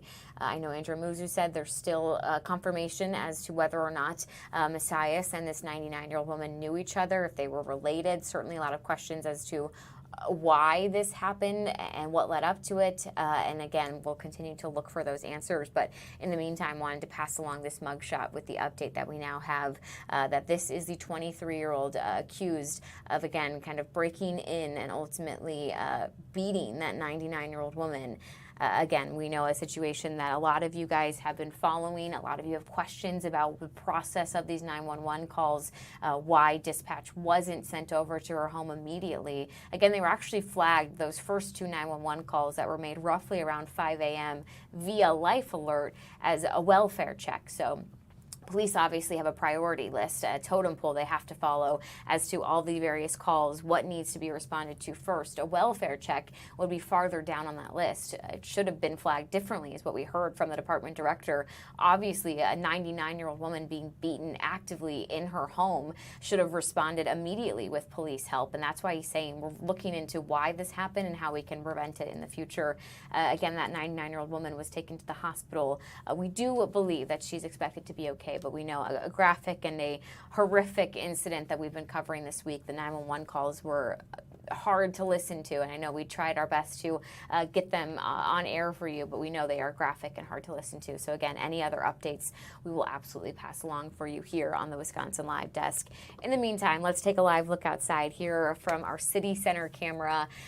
Rain not coming down yet. The clouds still looking very eerie, and we are anticipating that rain coming down shortly. So joining us with another check of the forecast, we got Steph back on the Wisconsin Live Desk. I like the 75 degrees, but I would also like if the humidity would go down. Yes, that is the trade-off when we have rain showers moving through. The dew point is always higher. Now, it's not as bad as what we saw earlier in the week. Still thinking back to Monday, I mean, we had dew points in around 80 in some communities, which is just crazy. So it's not that humid at this point in time, but dew points have climbed to about mid-60s in a handful of communities. Yes, our temperatures are in the 70s, and that is number one because of a lake breeze. That breeze just turned out of the southeast. It's about 5 to 15 miles per hour, and maybe something we're not really focusing on too much, but worth noting that the next couple of days, the wind is actually going to pick up quite a bit more, and it will stay off of the lake. So we're going to see some cooler than average temperatures Saturday on into Sunday, and even Monday will be maybe just a touch below average, especially for some of our lakeshore communities. But right now, cloud cover has settled across the city with rain showers approaching the Milwaukee area. Not quite there yet. You can see this, again, just kind of slow and steady, working its way through southeast Wisconsin. Places like Fond du Lac, Beaver Dam, Waukesha, Racine, Kenosha, maybe not quite to the lakeshore in Racine yet, but Kenosha dealing with some of these late rain showers. And this is what is ahead for the remainder of our Friday throughout the evening, the overnight. And at this point, it actually looks like rain may linger into Saturday afternoon now, especially near Lake Michigan. So maybe moving out a little slower than what we had anticipated when we were doing things yesterday or forecasting yesterday. So this is one round of rain that's going to stay steady here throughout the rest of the afternoon and evening. I know it looks like there's a break in the action out towards the west, but we will see more rain filling in across that area and moving our way. And then we also need to remember that all of the rain that extends into Minnesota, that's technically on the backside of this storm system. So as the low starts to work eastward, it is going to bring in all of the rain behind it too, and that's what we will primarily see throughout the day on Saturday. So keep the umbrella handy. I'm sorry if you had outdoor plans or events for later on this evening. It is going to be a bit on the rainy side. The plus to this is that we're not expecting much in the way of thunder or lightning, maybe a little bit at times. No severe weather is expected throughout the night tonight and into Saturday. So really it's looking to be a pretty beneficial rain for southern Wisconsin. Remember, our drought monitor yesterday showed moderate drought across much of southeast Wisconsin despite the heavy rain that we saw on Monday. So at the very least, again, I know it's not coming at a great time, impacting our weekend absolutely, but it will really help with drought conditions. And Sunday is still looking dry and it's looking sunny. So the second half of the weekend is looking a whole lot better. We do have the chance for some pockets of moderate to maybe even heavy rain at times. This is a product put out by the Weather Prediction Center. And I know a lot of times when we show maps like this, we're always talking about the potential for severe weather. Again, I'll stress no severe weather is expected with this incoming storm system, but the heavy rainfall potential is certainly there and across much of southeast Wisconsin. I think the heaviest we see really will be throughout our evening hours. So yes, it's going to be slow and steady, but we could have these periods of time where it is more of a heavier rain, more of a downpour from time to time, and that could bring in rainfall totals by the time we're all said and done, certainly approaching an inch, I think in a handful of communities, maybe even 1 to 2 inches in some spots. So this will be a bigger rain as compared to what we've seen most of the month of July. Hard to believe that today is the last day of the month. Tomorrow is August 1st, so we're starting August a bit on the rainy side. July has been hot and humid and smoky, unfortunately, with a handful of days with thick wildfire smoke. It hasn't particularly been rainy, aside from, of course, the couple of rounds of severe weather that we had on Monday. We had that record rainfall in Milwaukee, just below 2 inches. Otherwise, looking at other days during the month, they didn't amount to much. Early in the month on the 2nd, that was our second biggest rain of the month of July, which obviously doesn't say much considering it is just over 1/10 of an inch. So beneficial rainfall coming right in time for the end of July. Going forward, as we just talked about, this is what we have ahead the rest of the day. So if you are going to be out and about, just make sure you have the jacket with the hood, the umbrella, maybe even the rain boots. I know that's not exactly trendy, but something that would certainly be beneficial if you're going to be outside for a longer period of time today, and just be prepared to drive slow. Turn those headlights on, those windshield wipers will be a necessity. Dinner hour, this is right around 6 p.m., maybe a bit more scattered, but still plenty of rain across southeast Wisconsin, and same with your overnight hours. This could become a bit more scattered, but still expecting it to stick around. Now for Saturday, by midday, some of this will begin to wind down. I'm a little bit more cautious about some of our lakeshore communities. We could see this lingering into the afternoon, whereas inland spots will begin to dry out a little bit. But again, Sunday is going to be a completely dry day, so still hanging on to that split weekend forecast when it comes to, the dry conditions and the wet conditions. We are looking at the possibility of, I would say, at least an inch of rain in some communities. It's not going to be everywhere. I think safe to say about a ½ inch to an inch, but then some could actually be over an inch of rainfall. It's really just going to depend on where we see more of those moderate pockets of rain setting up throughout our evening and overnight hours. Otherwise, tomorrow with the rain comes the wind, and actually Sunday, even though we're going to dry out with the fact that the low pressure will be just east of us, both of these weekend days are going to be on the windier side. We could easily have some gusts approaching 30 miles per hour. So that's also going to make it feel quite a bit cooler. We're looking at the possibility of low 70s both Saturday as well as Sunday. So overall, it might not be the greatest lake day over the weekend or pool day. Certainly better on Sunday, but nice and refreshing as we see that humidity die down. Temperatures for the rest of today will continue to fall through the 70s from here once we start to see some of those rain showers moving in. We're going to stay cool throughout the weekend, but then we're back to normal temperatures throughout next week. We'll have a couple of days in the 80s, maybe dropping a little bit Thursday, which would be very convenient with the fact that it's the first day of the state fair. I do have some rain chances on Wednesday right now. We'll watch very closely Thursday, but at this point, the rain more so favoring Wednesday, which would be good news for us. I know it's a very cliche thing to say in the news industry, but I actually can't believe tomorrow is August. I agree. The summer has just flown by. It has. I thought it was just Summerfest last week. Honestly, though, that is insane to me. I was talking to my dad on the phone. I have a younger brother who is 11, and he was like, oh yeah, Logan goes back to school like less than 2 weeks from now, and that blew my mind. My kids go back early September, so we have a little bit more time, but it's been really interesting. I think we've had such a busy month, especially because they weren't done until the middle of June. So it feels like summer just started, but then we were trying to plan, you know, a little weekend getaway, and we were limited to like one weekend in August. It's just amazing how, you know, your summer, we try to get out and do everything during the summer, and it just fills up so quickly. Also because there's so much to do in Milwaukee in the summer. Yeah, definitely looking forward to the State Fair. I think we're already going, I think next Friday, so that would be the second day, but so much fun here. I know the rain's kind of putting a damper on things for anything tonight and tomorrow, but again, the second half of the weekend still looks pretty good. All right, we're looking forward to it, Steph. Thanks so much for joining us once again. And it's good news that she's right. We have a nice Sunday, so we're not getting a full washout of our weekend. We get like half nice, half rainy. She was mentioning opening day of the Wisconsin State Fair next Thursday. Exciting news, you guys. I am going to be live at the State Fair for the Wisconsin Live Desk. I get to actually go and be out there. I've got a list of things that I'm hoping to achieve. It'll be my first time at the Wisconsin State Fair, but I'm going to bring you along with me for the journey. Looking forward to that next week. In the meantime, we're going to take one more break that I need to take with you, and then we'll get you out to some more news. Stay with us.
This is the Wisconsin Live Desk.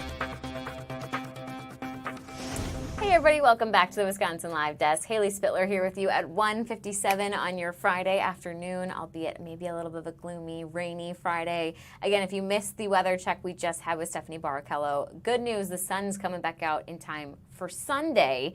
So yes, the first part of our weekend might be a little bit of a wet one, but then we should get at least one good summer kind of Milwaukee day. And again, reminder to you as well, August is tomorrow. That blows my mind every time I think about it.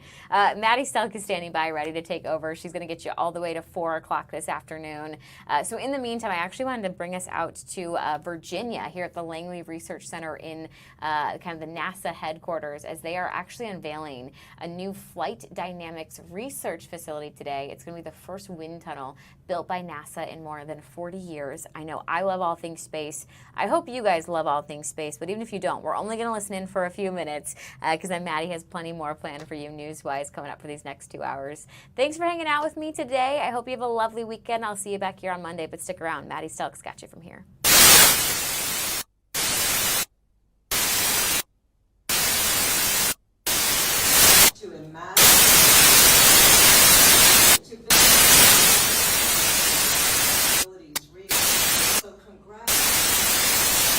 You guys, it sounds like the audio for this feed is not a pleasant one to listen to at all.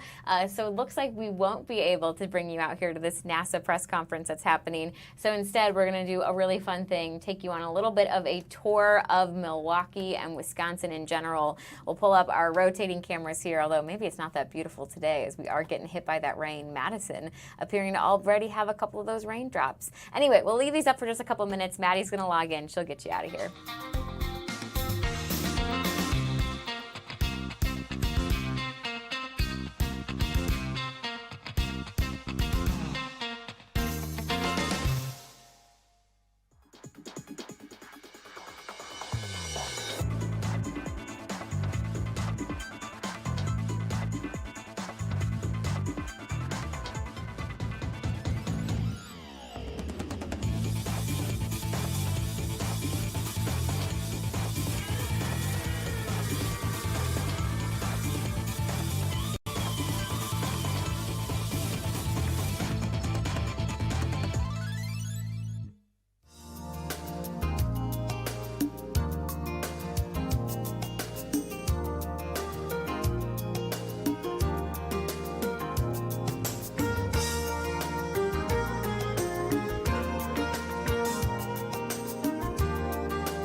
Every time I hear this music, you guys, I just start bumping because it's a bop, a straight bop. And I don't know if you also saw that big boat rolling through Manitowoc.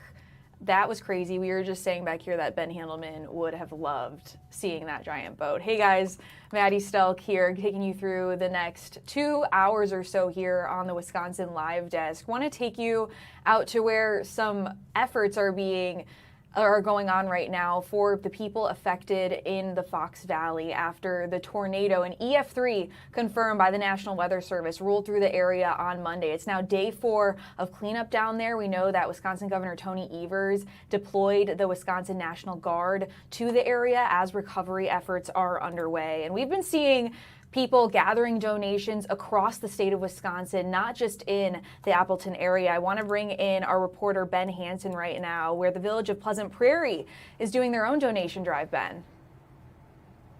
Yes, the village of Pleasant Prairie has started their own donation drive 2 days ago. They're asking for supplies to help out those who were affected, like you were saying, Maddie, in Menasha and the Fox Valley area, those Fox Valley cities. They're asking for anything that people can really bring to the table here. This is at the Pleasant Prairie Police Department. As you can see, they have soaps, they have cereal, they have drinks, they have canned goods, toothpaste, bleach, wipes, they have paper towels, they have almost everything that you could imagine. I was talking to one of the people from the Menasha Police Department earlier today, and he was saying that they're really asking for more cleanup supplies now because they've headed into that kind of process of not just trying to get water to people now, but actually trying to start the effort of cleaning up in that area. And I was talking to Officer Matthew Rowe from the Menasha Police Department earlier this morning, and he said while getting these donations is an extremely important thing, it's going to help them out a lot, he also said to be aware of some of the scams that are happening around Menasha and with these donations that they're asking for. He said there are 2 big scams going around right now. One of them is the storm chaser scam. So these are businesses from outside the Menasha area that come in and ask for extremely high quotes on things like tree removal, home repair, anything insurance with your homes. He was saying they come in and ask for very high quotes and ask for 100% of that money at the front instead of asking for it to be paid later or after the work is done. Again, these quotes are very much higher than normal. He said to avoid that, you can go through your insurance company and ask what services they would recommend, what businesses they would recommend to get things cleaned up at your house. But he also said there was another huge one. Online donations are going to be a big problem with this donation process for Menasha. I was on Facebook earlier this morning and I saw almost a dozen posts of organizations around Menasha and the Fox Valley area saying that people should be wary and watching out for these scams that are going around. People are sending texts to other people in the area, sending links, asking for donation money. People are also posting online GoFundMes or links on social media asking for money, and that money does not end up going to people in the Menasha area. He said that he has seen a lot of these scams going around. Reports have actually gone to the police department. No charges or anything or official reports have been filed yet, but he has heard reports of people in the area asking that they try to do something about these scammers that are going on in this area. And even though there's a lot of those scams going on right now, he said there is still a lot of great stuff going on for Menasha, all these donation supplies that they are getting. He said there were over 1,200 volunteers out yesterday in Menasha helping clean up, grabbing stuff off the roads, helping people in their houses. So while this is important to be careful of for these scams that I was mentioning earlier, he's also saying that it's a bright spot for their community right now. All these donation materials and throughout the entire state, he said they've received a lot of help, almost overwhelmed by the amount of donations that they are getting. To avoid any scams for physical donations, he's asking that people go through Volunteer Fox City's website or the Winnebago County website to see what locations are legit for picking up dropping off physical donations that are eventually going to end up in Menasha. And again, they mainly need cleanup items as of now. He also said if you are willing to donate money, he said to go through United Way of Fox Cities. So there are these main groups that are collecting all these donations, and he said that whether you go through Winnebago County or the United Way Fox Cities donation route, they all end up going to local residents in that area. Yeah, I feel like I've seen an overwhelming amount of support on social media, people wanting to help. And are people still able to donate right now to where you're at right now? Yes, these donations are active right now, and there are 5 locations across Pleasant Prairie. One's the police station, one's fire station number 2, the Recplex, the municipal building, and then also the police department here in Pleasant Prairie. And that runs through August 7th at 4 p.m. That's when they're cutting it off, and that's where they're going to bring a lot of supplies up to Menasha to try to help out these people that have gone through that EF3 tornado that you were talking about. We were looking for people that were dropping off donations today, trying to talk to them about why they feel so compelled to come out here and on their own time during a Friday, bring these donated items out and trying to help out the people of Menasha. We haven't seen anyone as of yet, but after this, we are going back to the Recplex and talking to Mary Lure. She is a person that was the main reason this donation thing started with these 5 locations around Pleasant Prairie. And she seems very, very excited to talk about what fire ignited in her to get this donation process started. So cool. Looking forward to hearing from her, and also great to not only highlight the good in it, but also to remind people to be cautious of any scams out there. Ben, thanks so much. And you heard him there too, August 7th. So you still have a lot of time if you are watching right now and thinking you do want to donate at all 5 of those locations in Pleasant Prairie. We also have an interview on our website I want you guys to check out. It's with Jenna Sachs. She kind of breaks down what to look out for because people are so vulnerable after something like this, some tragedy happens, and we want to make sure that the money is going to the right place. Again, Ben had mentioned Volunteer Fox Cities. They're the ones who are mainstreaming most of the volunteer efforts down in the Fox Valley, so you can go there and also check out more on our website at fox6now.com. I'm going to take a quick break here on the Wisconsin Live Desk, but we'll be right back in a few minutes. Stay with us.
This is the Wisconsin Live Desk.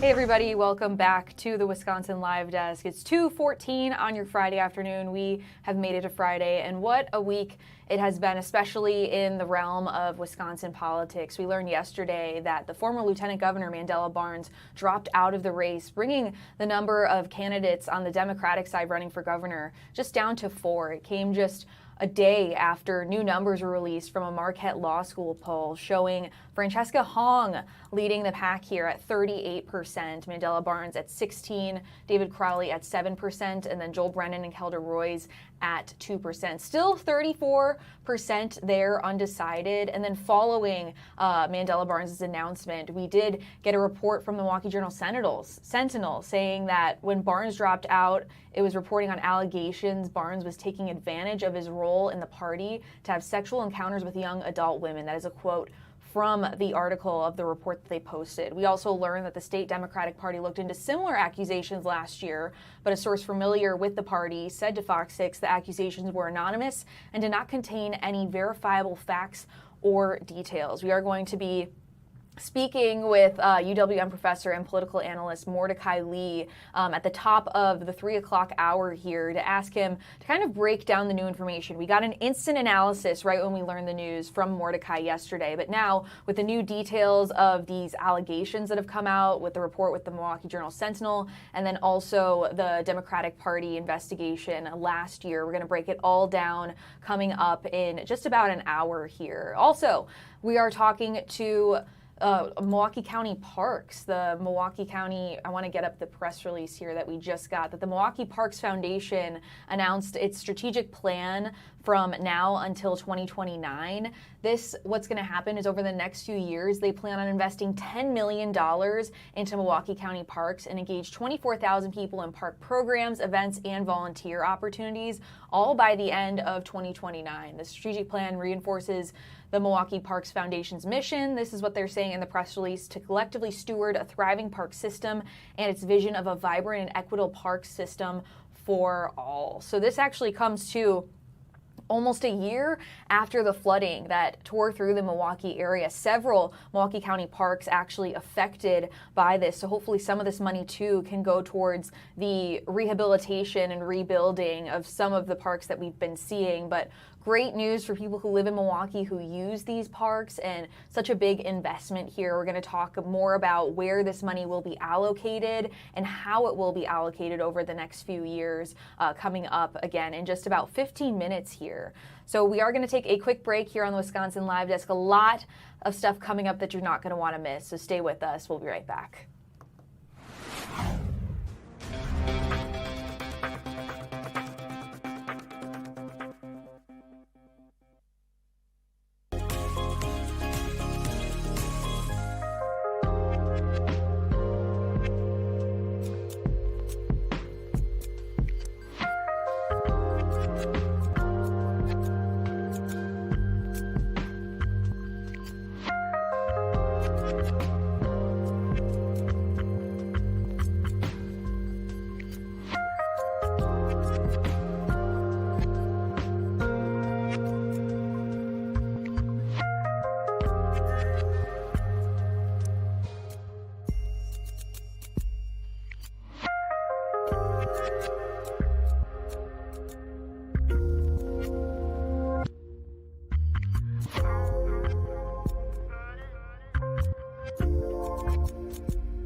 This is the Wisconsin Live Desk. 2:20 on your Friday afternoon. Thanks for being with us here on Fox Local. Want to get to some news actually out in Madison right now. It follows just a couple weeks after the shooting of Corey Ruiz, a Madison police officer, shot and killed him. And according to Madison police, he was armed with a knife at the time that he was shot and killed. Since then, there's been several demonstrations, protests following the shooting, advocating for Ruiz's life. And there's actually a new statement that's out from the Madison mayor saying that that site where the protests are happening is no longer safe or habitable. This is a statement from Satya Rhodes Conway right here, in part saying what's happening at the intersection of Williamson Street and Baldwin Street is not sustainable or safe. There are a number of immediate public safety and public health concerns that must not be ignored. Here's a look at what that encampment site looks like right now. I'm going to leave this up while I work to pull up the entire statement that she has posted. This was posted late last night. So after she said that it must not be ignored, she goes on to say there are not enough bathrooms to support the number of people gathering in that area. There is all-day food preparation taking place without refrigeration, sinks, and other basics. Anytime a street is blocked, it can impede an fire and EMS response to our community. The middle of city streets is not a safe location for people to be sleeping in tents. Yesterday, a person confronted protesters, starting cursing at a large crowd and pushed people. We've received multiple complaints about people being threatened from both protesters and neighbors. Statement goes on to say we are also hearing from Marquette neighborhood residents that they can't sleep, can't conduct business, and are experiencing financial hardships and can't safely move around the neighborhood. Those who also want real change after the police shooting of Corey Ruiz are increasingly failing to understand and losing patience with a protest tactic that seems misaligned with bringing the community together. Our first priority needs to be of our entire community, and I'm asking our entire community to take this seriously and be part of the solution. Here's another shot up above showing that memorial and encampment site here. The mayor goes on to say, city staff, local elected officials, and neighborhood leaders are continuing to connect with residents and local businesses to address ongoing concerns in the Marquette neighborhood. This work is ongoing and takes many forms. The goal remains to engage residents, community organizers, and the business community to work on a path that prioritizes safety, action, and remembering Corey Ruiz. The city of Madison has published a FAQ page to address the common inquiries that we have been receiving. We will be updating this page regularly.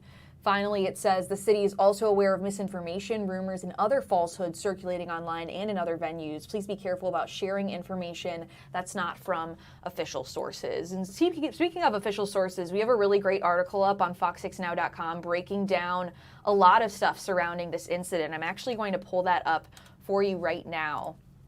And as I work to pull it up, we've seen several developments in this case over the last few weeks. We saw a day after the shooting, there was a press conference held by law enforcement and the Madison police chief that was actually interrupted by a protester that went on for about 15 minutes, interrupting them and talking. And also we tried to bring that to you full here on the Wisconsin Live Desk, but due to strong language, we had to dip out of it there. But that was just the beginning of several protests that would take place in this intersection. And it's still active right now. And the mayor calling for things to be disassembled just because it's blocking off streets and not helping people in the Marquette neighborhood. Let me see if I can get this article up right now. I'm not great at multitasking, you guys, so if you hear me typing, that is me trying to pull up this article to give you some more insight as to what happened. So we have several videos on our website talking about this. We actually had an entire breakdown on the newest episode of Open Record, so you can check that out as well on the Fox Local mobile app, where we get a breakdown from Brian Polson and Carl Deffenbaugh just about what we know about the shooting, also a breakdown of the video that's been circulating on social media about it as well. Taking a look at the shooting investigation now. So Madison Police Chief John Patterson said officers responded to calls about a man stealing bicycles and checking car doors and confronted him on July 22nd, but he rode away on a bicycle. This is all according to police. They say police later encountered the man again at Baldwin and Williamson, and the man, quote, fell or was pulled off the bicycle. There was a struggle in the middle of the intersection, and police said the man pulled out a knife and injured an officer. Officers used a taser to try to take the man into custody before the injured officer shot the man, since identified as Ruiz. Ruiz was pronounced dead at the hospital. Madison police said the 4 involved officers are placed on administrative leave as the Wisconsin Department of Justice Division of Criminal Investigation investigates this shooting as a homicide. Now, the Madison Police Department does not have body-worn cameras for officers after prior efforts to fund body cams were shut down. Madison Mayor Satya Rose Conway said this week that she will include funding for them in her next budget. So that's been one of the big topics of conversation surrounding this shooting, is Madison police officers not having body-worn cameras. Now, for reference, in here in Milwaukee, we have had officers with body-worn cameras since 2016, but there's been a more recent debate over when that footage should be released. So it used to be procedure in Milwaukee for years, actually, where officers didn't have to release the body camera video to the public of what they call a critical incident for more than a month long. I believe it was 45 days to be exact. Well, it was then negotiated later and discussed and then voted on to have that be limited now to be a 15-day time period between when it happens. So very significantly raised down to when we get that body camera video from the public. This wasn't approved until last year. So we've had this in effect now for a little over a year now. That's why we are able to get that footage so fast from Milwaukee police as it is released to the public. And this investigation is ongoing, again, being investigated as a homicide here. And the protests still going on right now at this encampment in Madison right now at the intersection around where Corey Ruiz was shot and killed. We are going to continue following this and bring you the latest here on Fox Local. But now we're going to take a quick break here on the Wisconsin Live Desk. We'll be right back in 2 minutes. Stay with us.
This is the Wisconsin Live Desk.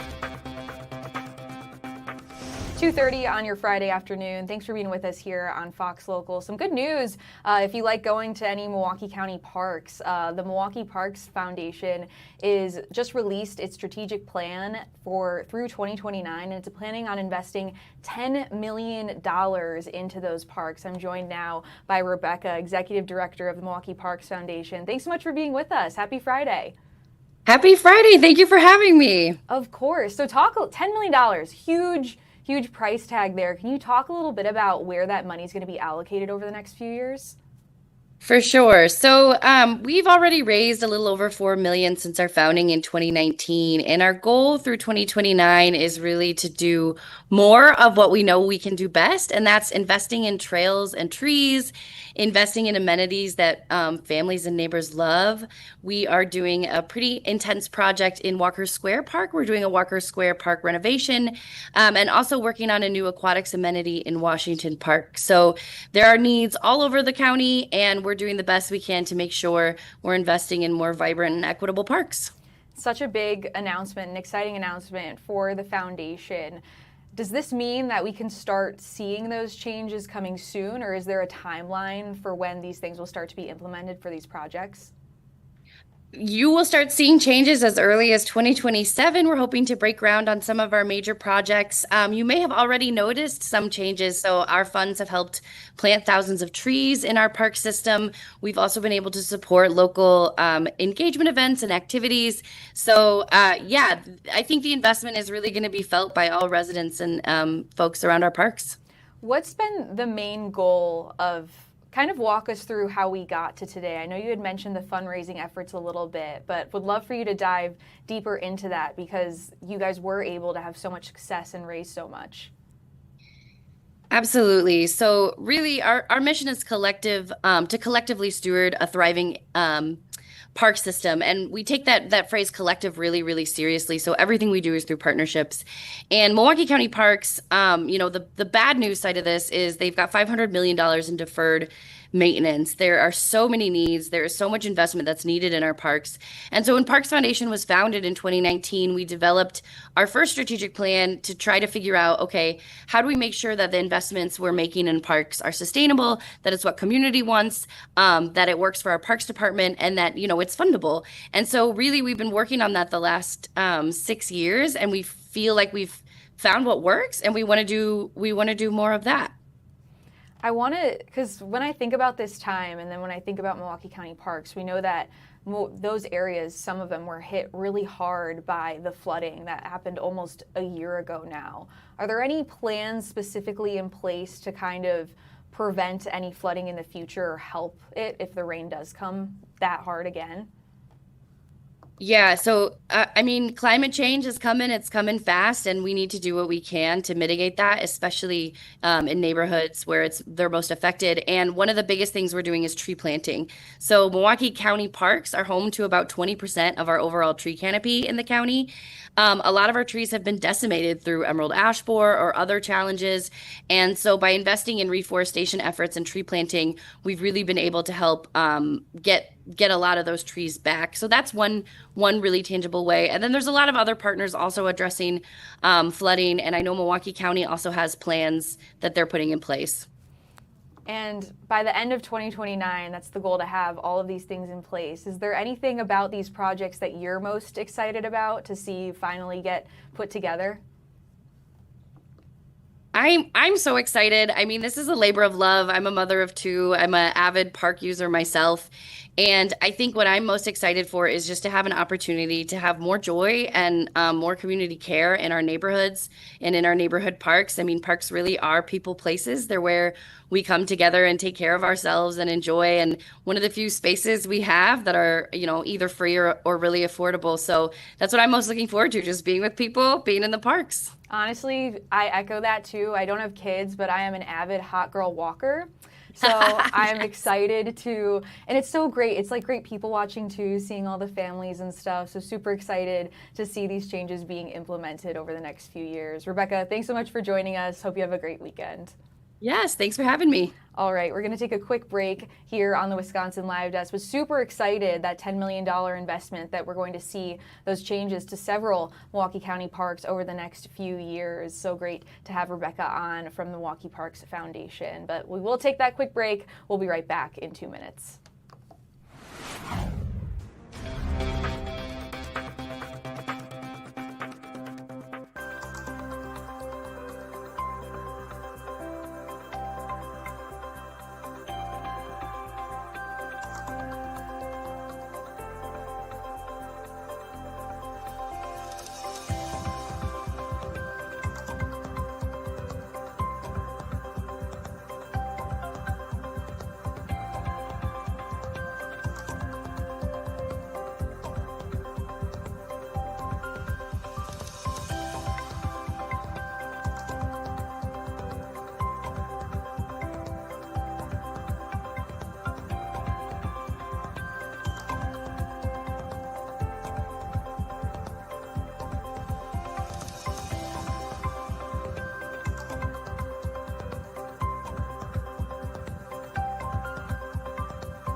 This is the Wisconsin Live Desk. Right now, we're awaiting the arrival of President Trump. This is a live look right now at Air Force One. He's expected to depart from here and heading to Bedminster, which is in New Jersey, where he'll be going to his golf club out there. So let's listen in as we wait for the president to arrive here.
And we know that President Trump is heading out from Camp David right now. That's where he held what some would call a unique cabinet meeting at Camp David. I think first live one here. So he took the cabinet meeting on the road to Camp David and used the historic rustic backdrop of the presidential retreat to boast of his administration's achievements while seizing on a migrant crisis in Spain to make his case for why voters should keep the Republican Party in power. I'm reading from the AP Newswire here. The cabinet meeting, the 13th such gathering of President Trump's second term, came just 3 months before the November midterm elections that he could serve as a check on his power if Democrats take control of one or both chambers of Congress. So right now, this is a live look. He is departing from Camp David, heading to New Jersey, to Bedminster, where he will be at his golf club.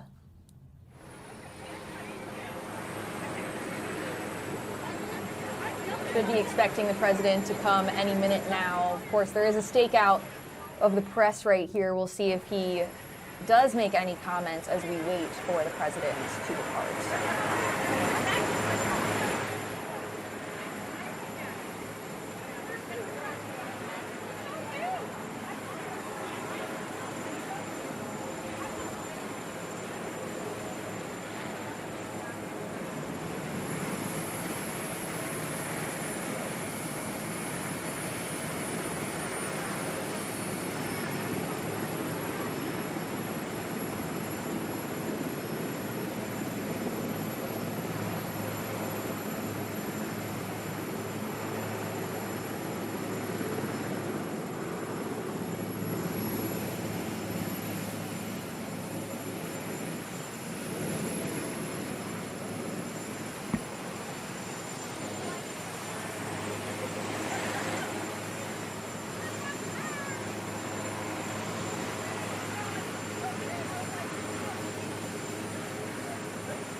Looks like no comments there from President Trump as he boards Air Force One, heading to Bedminster, New Jersey, where he'll be at his golf club out there.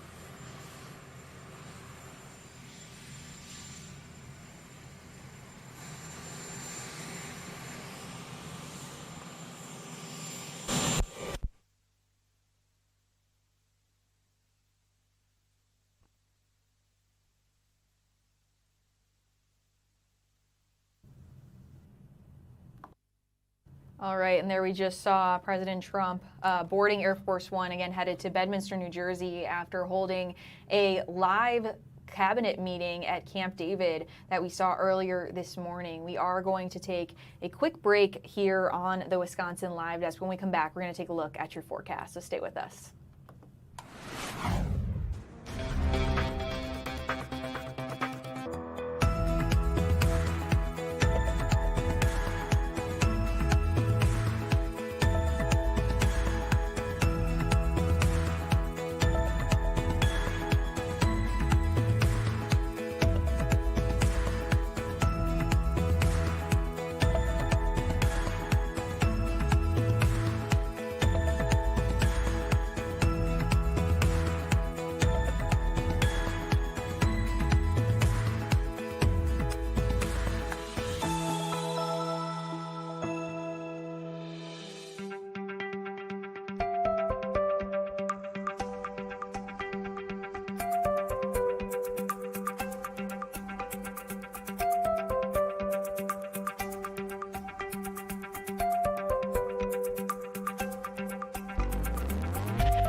This is the Wisconsin Live Desk. Bottom of the 2 o'clock hour here. Thanks for being with us on your Friday afternoon. Giving you a live look right now from our Fox 6 truck, driving through the rain that's rolling in right now. Taking a look at our radar. It is rolling through the Milwaukee area, and it is much needed after we've been seeing these drought conditions pretty much all month long. I want to bring in meteorologist Stephanie Barrichello. Steph, this rain isn't going anywhere either. It's not. It's here and it's going to stay throughout the remainder of the evening, Maddie, and even into tomorrow. In fact, it does look like now, even through tomorrow afternoon, we may have some lingering, more spotty showers. I know, it's not what we want to hear. The second half of the weekend still looks dry, but I do think potentially into tomorrow afternoon now, we have some lingering showers, especially up and down the lakeshore. They'll be scattered, though. They'll be light. But something to keep in mind if you did have outdoor plans. The steadiest rain and potentially the heaviest rain we see really will be throughout the remainder of today, and then especially overnight tonight, maybe into tomorrow morning. Then we'll start to calm things down a little bit as Saturday goes on. You can tell, though, as we look downtown right now, you can see AmFam Field, the roof is closed. You can tell that rain is actually falling finally at this point in time.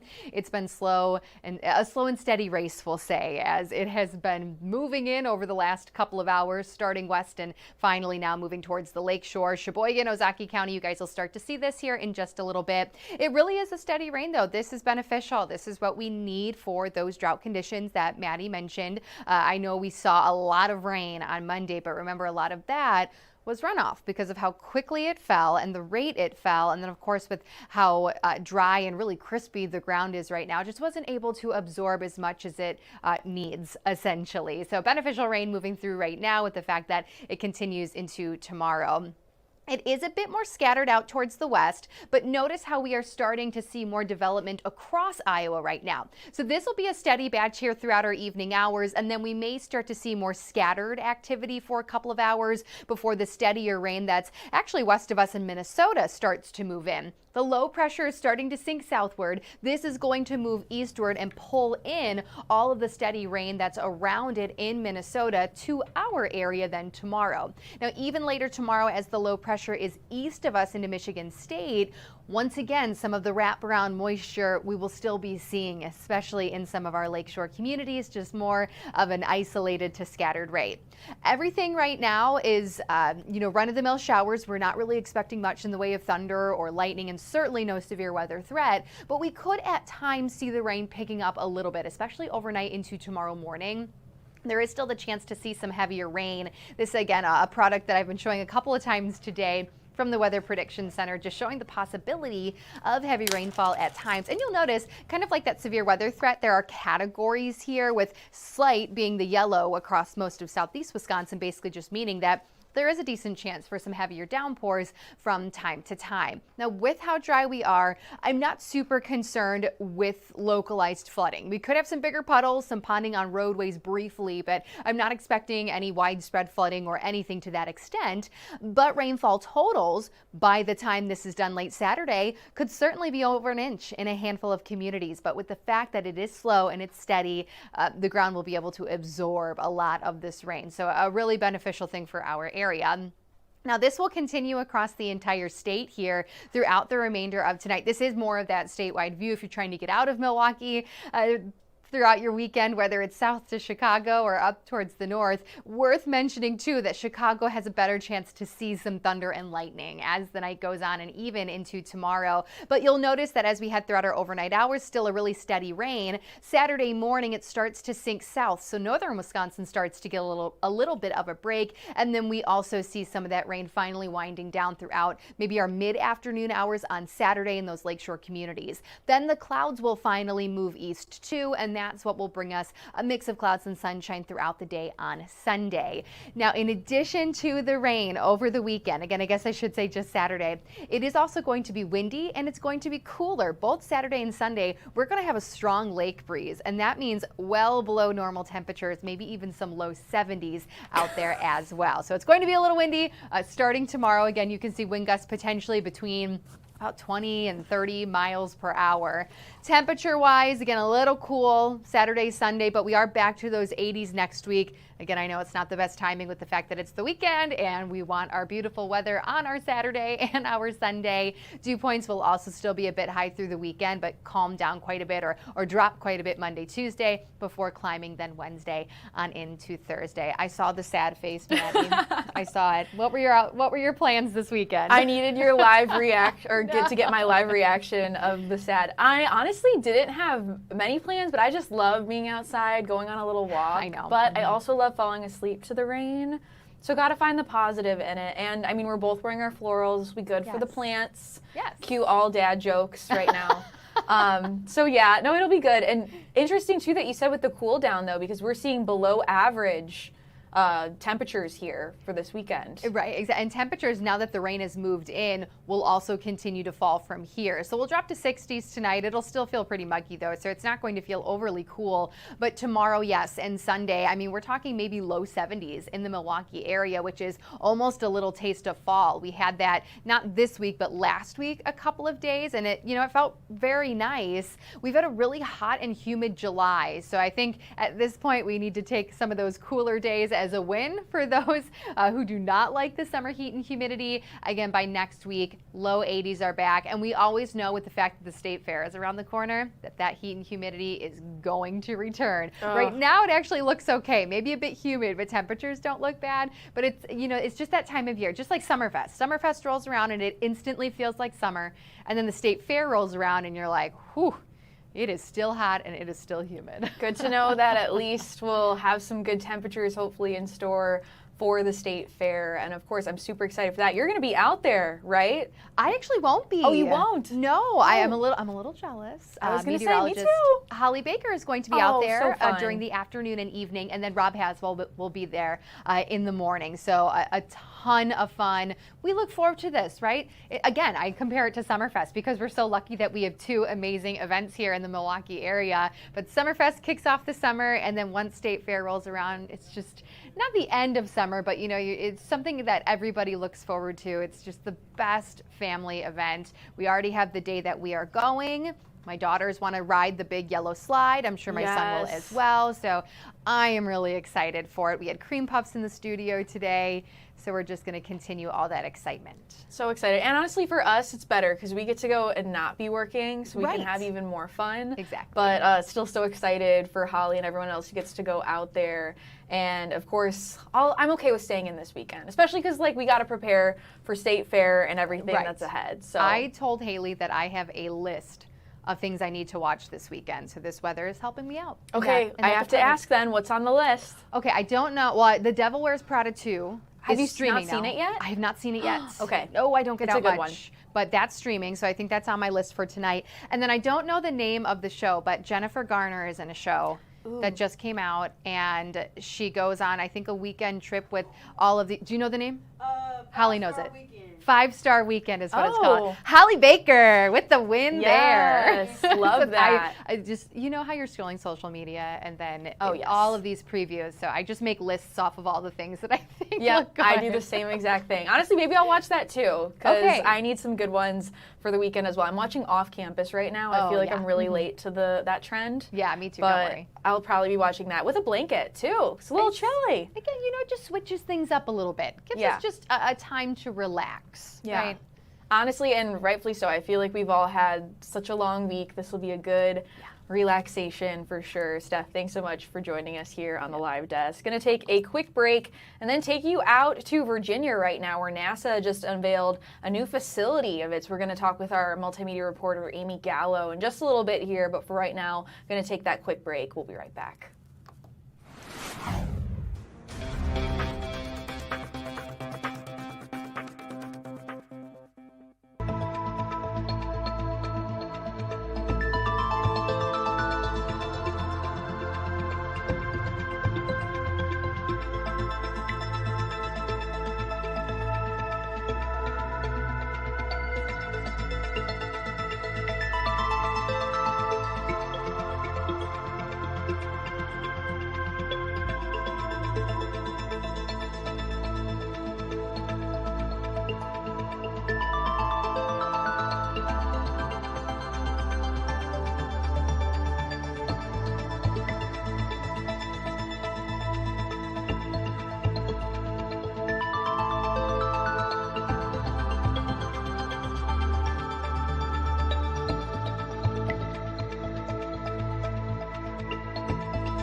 This is the Wisconsin Live Desk. It is a big day for the future of aviation and space exploration. NASA just unveiled its brand new flight dynamics research facility, and at the heart of the project is a wind tunnel that will serve as the testing ground for future NASA missions. I want to bring in multimedia reporter Amy Gallo right now. And Amy, you got the chance to tour the facility. Yeah, not just tour it, but also get to see it in action. They turn on the wind tunnel, and I got to see a model of the Orion capsule with the parachute, you know, what you would see during a splashdown, go through that wind tunnel, simulating what it would be like, right, when it's going through the air, floating through the air. We also got to see it tested out with some water thrown in there, and the water droplets would float back up. Really cool to see. I think the best way to describe this is it's close to what you would see at an indoor skydiving spot, if you've ever done that, except this is, of course, meant for aircraft and potential aircraft that are trying to be built as a way to run experiments and see what could work for future missions. And I know we heard from several officials from NASA talking about how this facility will be used. What did they say when they were talking about that?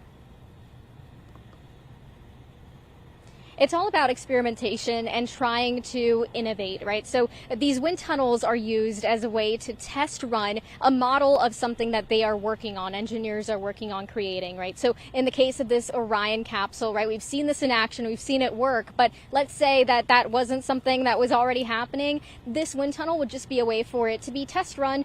You can mimic the atmosphere, you can control the temperature. This is a huge wind tunnel, much bigger than the other two that NASA had for over 80 years. So this is just a way for them to now put it all in one big facility and be able to do all these tests here in Virginia, which is something that they're very excited about. Did they talk at all about when this facility will actually be put into practice, especially with that wind tunnel simulator?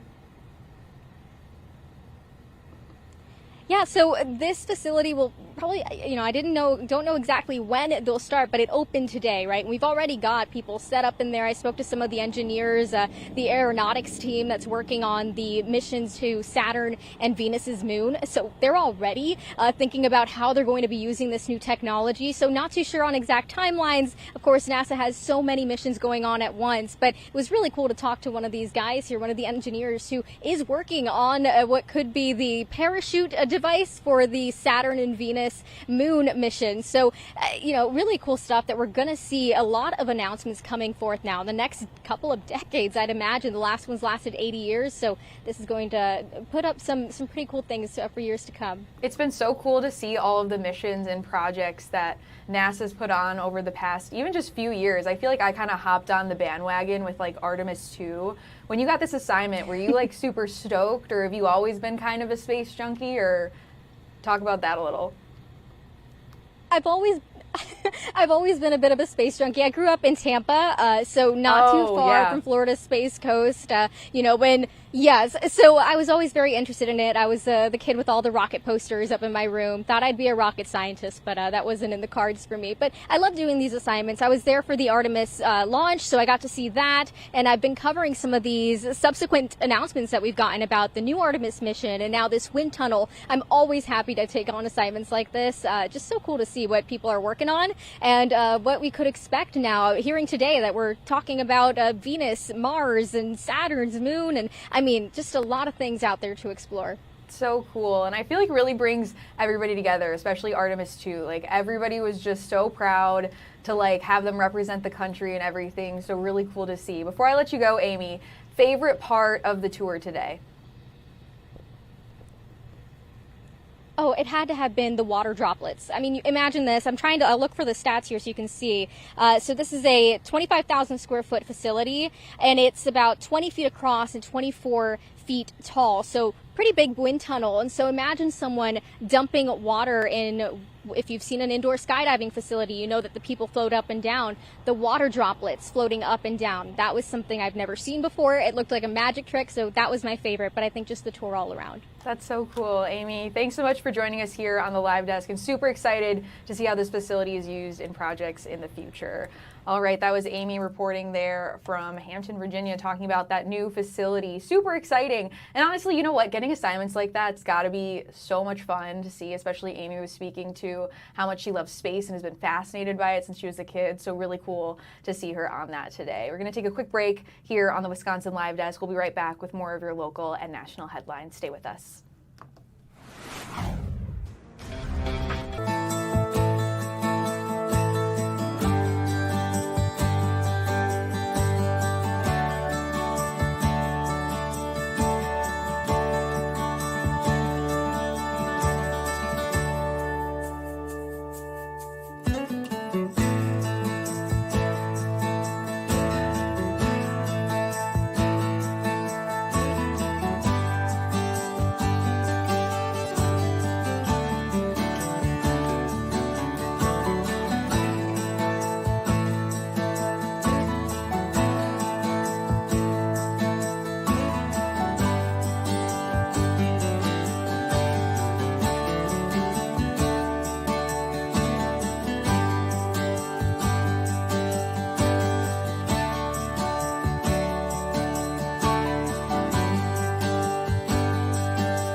This is the Wisconsin Live Desk. Following some breaking national news that just came across the AP Newswire here about the Nancy Guthrie case. So we're reading right now, this is from Tucson, Arizona, where authorities released an early ransom note in the investigation into the disappearance of Nancy Guthrie in hopes that someone will recognize the writing style. A second note released Friday indicated Guthrie died shortly after she was kidnapped. So this is all breaking news information that we did not know before about these ransom notes. It's our first time we're actually seeing them. So both notes initially went to a Tucson television station days after the 84-year-old mother of Today Show host Savannah Guthrie went missing from her home outside Tucson. This is all the way back on February 1st. So this has been a months and months long investigation now. Authorities have not said whether Nancy Guthrie is still alive. The Pima County Sheriff's Department said, quote, "We believe these distinctive linguistic characteristics may be recognizable to someone who knows or has interacted with the note's writer." The first note, sent February 2nd, said Guthrie was safe but scared and would be released unharmed once her captors received $4 million in cryptocurrency, with the ransom amount increasing if the first demand was not met. It said if Guthrie would be released within 12 hours if the payment was received. It also included a threat to kill her if the ransom wasn't paid. The first note, this is a quote right now from the first ransom note that was received on February 2nd. It says, quote, "Your mother is aware of this and her life is in your hands. It is in the best interest of everyone to have this completed as soon as possible." Now, the second note going on to that, to the family, said Guthrie died shortly after she was taken. This is another quote from the second note saying she is buried in nature now. The second note said, "Nothing you could have done could have changed the outcome." The note ends with an apology. "We are truly sorry." The Sheriff's Department said the notes reveal a distinctive pattern of word choices and provide insight into the writer's mindset. The agency said someone who knows the note's writer may recognize the pattern. In a statement, the Sheriff's Department also went further to appeal to people who may know something about the case, saying it may be difficult to come forward due to a personal relationship with someone involved or just for their own safety. They're saying, quote, "We recognize relationships and loyalties change over time, as do people and their perspectives.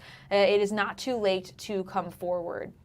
So pretty big developments here. We're getting the actual quotes of those ransom notes for the first time that were released to the Guthrie family. One of them, the first one, asking $4 million in cryptocurrency, at first saying she was alive, and the second one going on to say that, quote, she's buried in nature now, and then going on to say, we are truly sorry, even telling the family there's nothing that they could have done to change the outcome. So pretty big drop in the case here, months after, again, Nancy Guthrie went missing on February 1st. We know the Guthrie family, including Today's Show host Savannah Guthrie, have been speaking out on social media about this, really pushing for the help of the public, even referencing some of those ransom notes that we were seeing. We only got the responses from the family, but now, again, breaking news for the first time, we are hearing what those ransom notes said. We're going to be right back, taking a quick break, but we'll be right back with some local news that we're following in just a few minutes. Stay with us.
This is the Wisconsin Live Desk. It is 3:15 on your Friday afternoon. Thanks for being with us here on Fox Local. Want to talk a little bit now about some news that we've been following for the past few days, and it's something that we brought to you first here on Fox 6, that former Lieutenant Governor Mandela Barnes dropping out of the race for Wisconsin governor. We brought that to you yesterday and then actually gave you an instant analysis right after, but we have learned new details about potentially why Barnes did drop out of that race. The Milwaukee Journal-Sentinel said when Barnes dropped out, it was reporting on allegations Barnes was, quote, taking advantage of his role in the party to have sexual encounters with young adult women.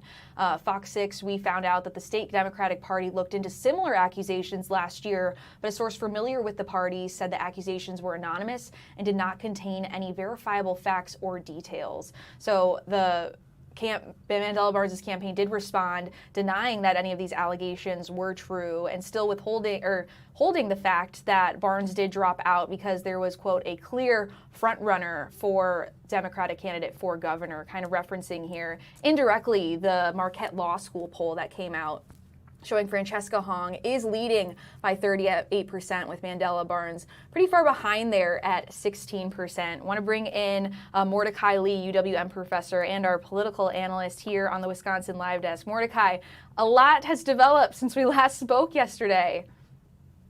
You know, I guess the big news is that nobody dropped out of the race today. Honestly, yeah, we should start reporting on when they don't drop out of the race at this point. Mordecai, your reaction to hearing these allegations first off, since we last spoke, we didn't know about any of these reports or allegations.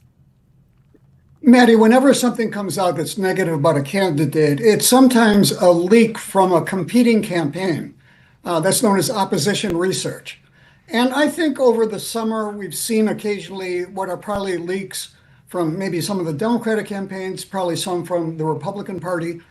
But I have to tell you that I'm skeptical that the reason that he dropped out was the impending publication in the Journal. Without in any way discounting what the Journal reported, and then Maddie, what you repeated from what Channel 6 knows. The political reality was that he wasn't breaking out of the pack, that he was really way behind Hong, that there really were no seeming prospects of figuring out a way to close the gap, and that he decided he'd rather go out sort of with his head held high and on his own volition, rather than sort of be humiliated by a very poor result a week from Tuesday. In other words, that he decided he would live to fight again rather than go down with the ship.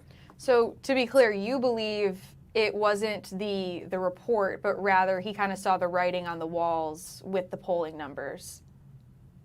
Right. There was a negative report about Crowley, that he had a Twitter account about 15 years ago with some kind of a cute name. Was it Dirt McDirt or something like that?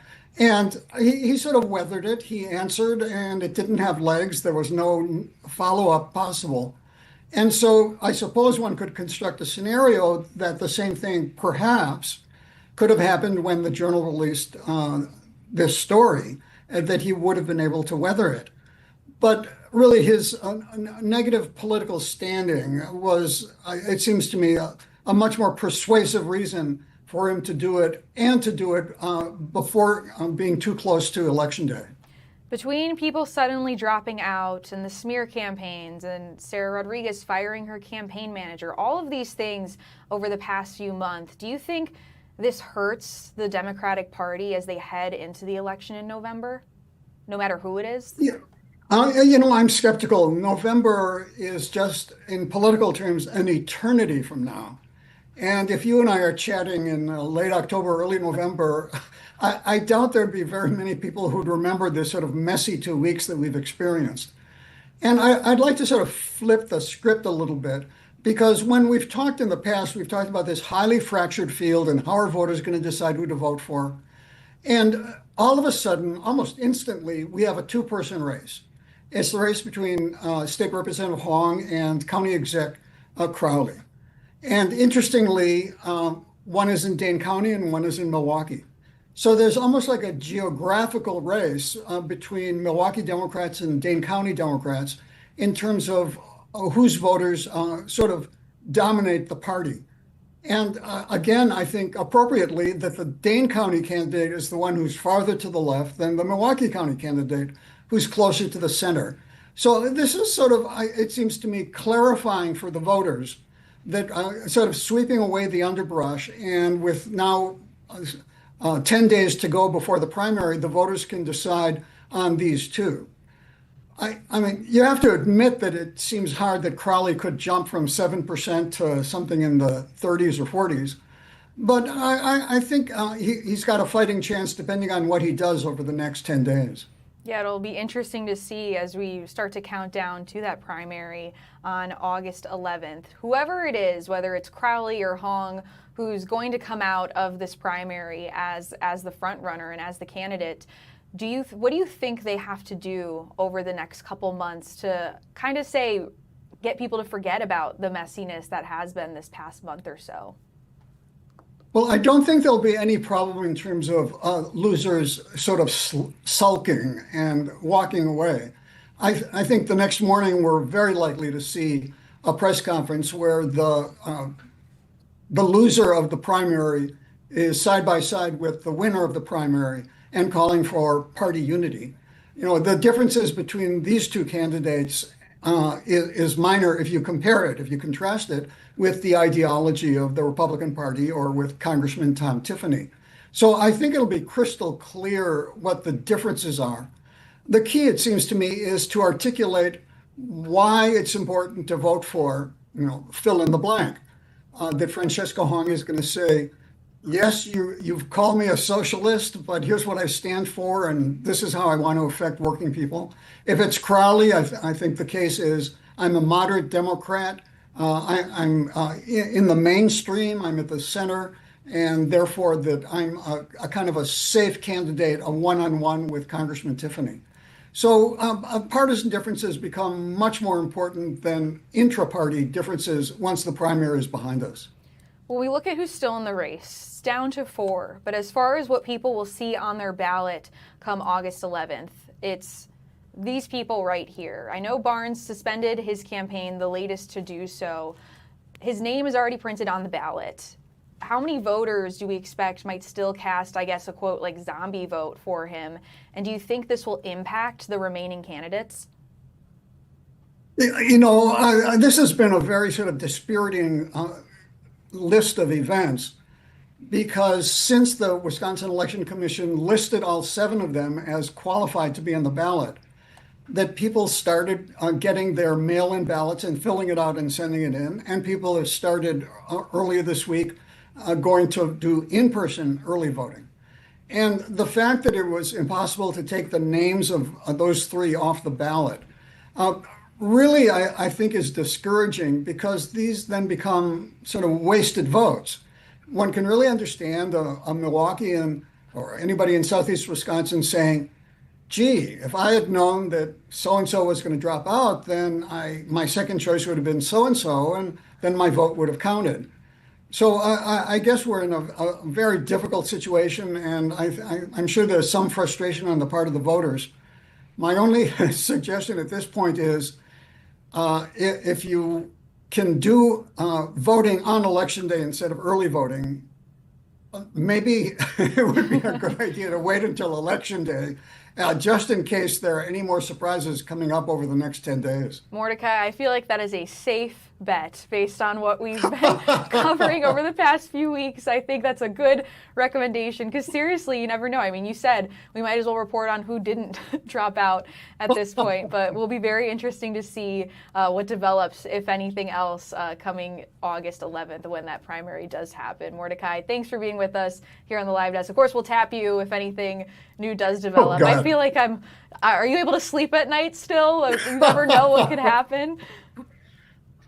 You know, it's been a very turbulent period, but I think ending on a high note, this is what's exciting about democracy and about politics, that nothing is permanent, and you can expect change, and change is good. I like that. I think that's a really good way to put it. Mordecai, thanks for joining us here on the live desk. Will be interesting to see how it all evolves come August 11th, and then, of course, the election in November. I'm going to take a quick break here on the live desk. Always so great to have Mordecai on with us, but we'll be right back in 2 minutes. Stay with us.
This is the Wisconsin Live Desk.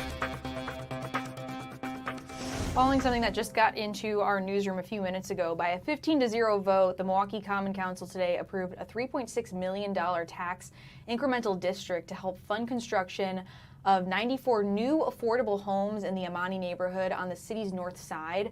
Actual construction will begin later this year. I want to bring in some additional details and quotes from the project's partners that can be found in this news release here.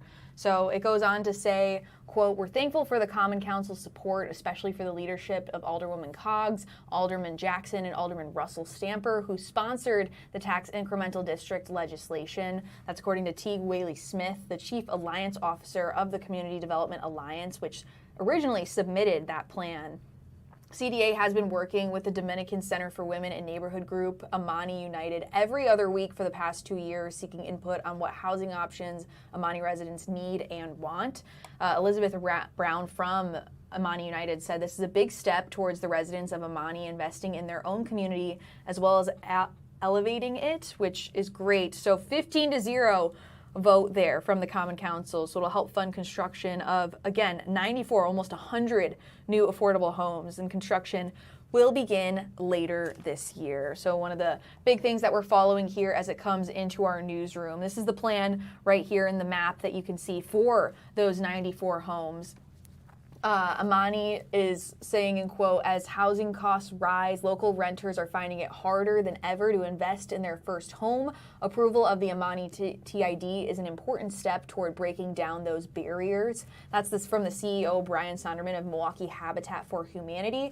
By working together with committed partners and future homeowners, Milwaukee Habitat plans to build and sell 50 brand new quality homes in Amani, creating opportunities for first-time buyers to put down roots and build lasting stability. Great to see there will be new housing coming into this area, and also volunteer opportunities down the line, as we see Milwaukee's Habitat for Humanity has been tapped to help with this project here. The Amani TID is CDA's third in 3 years. A 2024 TID helped fund 74 homes in the Midtown neighborhood that were completed earlier this year and are now occupied by residents. Last year, a TID in the Harami neighborhood was approved to build 59 homes. Those homes will be completed within the next 2 years as well. The Amani TID will build affordable homes in one of the city's economically disadvantaged neighborhoods, allowing residents to become homeowners rather than renters. A little bit of background here. Tax incremental financing is a development tool that has been used for large commercial development projects since the 1970s, so for decades now. And the city provides upfront funding that is paid back through property taxes on the improved property within the TID's borders. Once all project costs are repaid, the district is terminated and property taxes go to taxing authorities.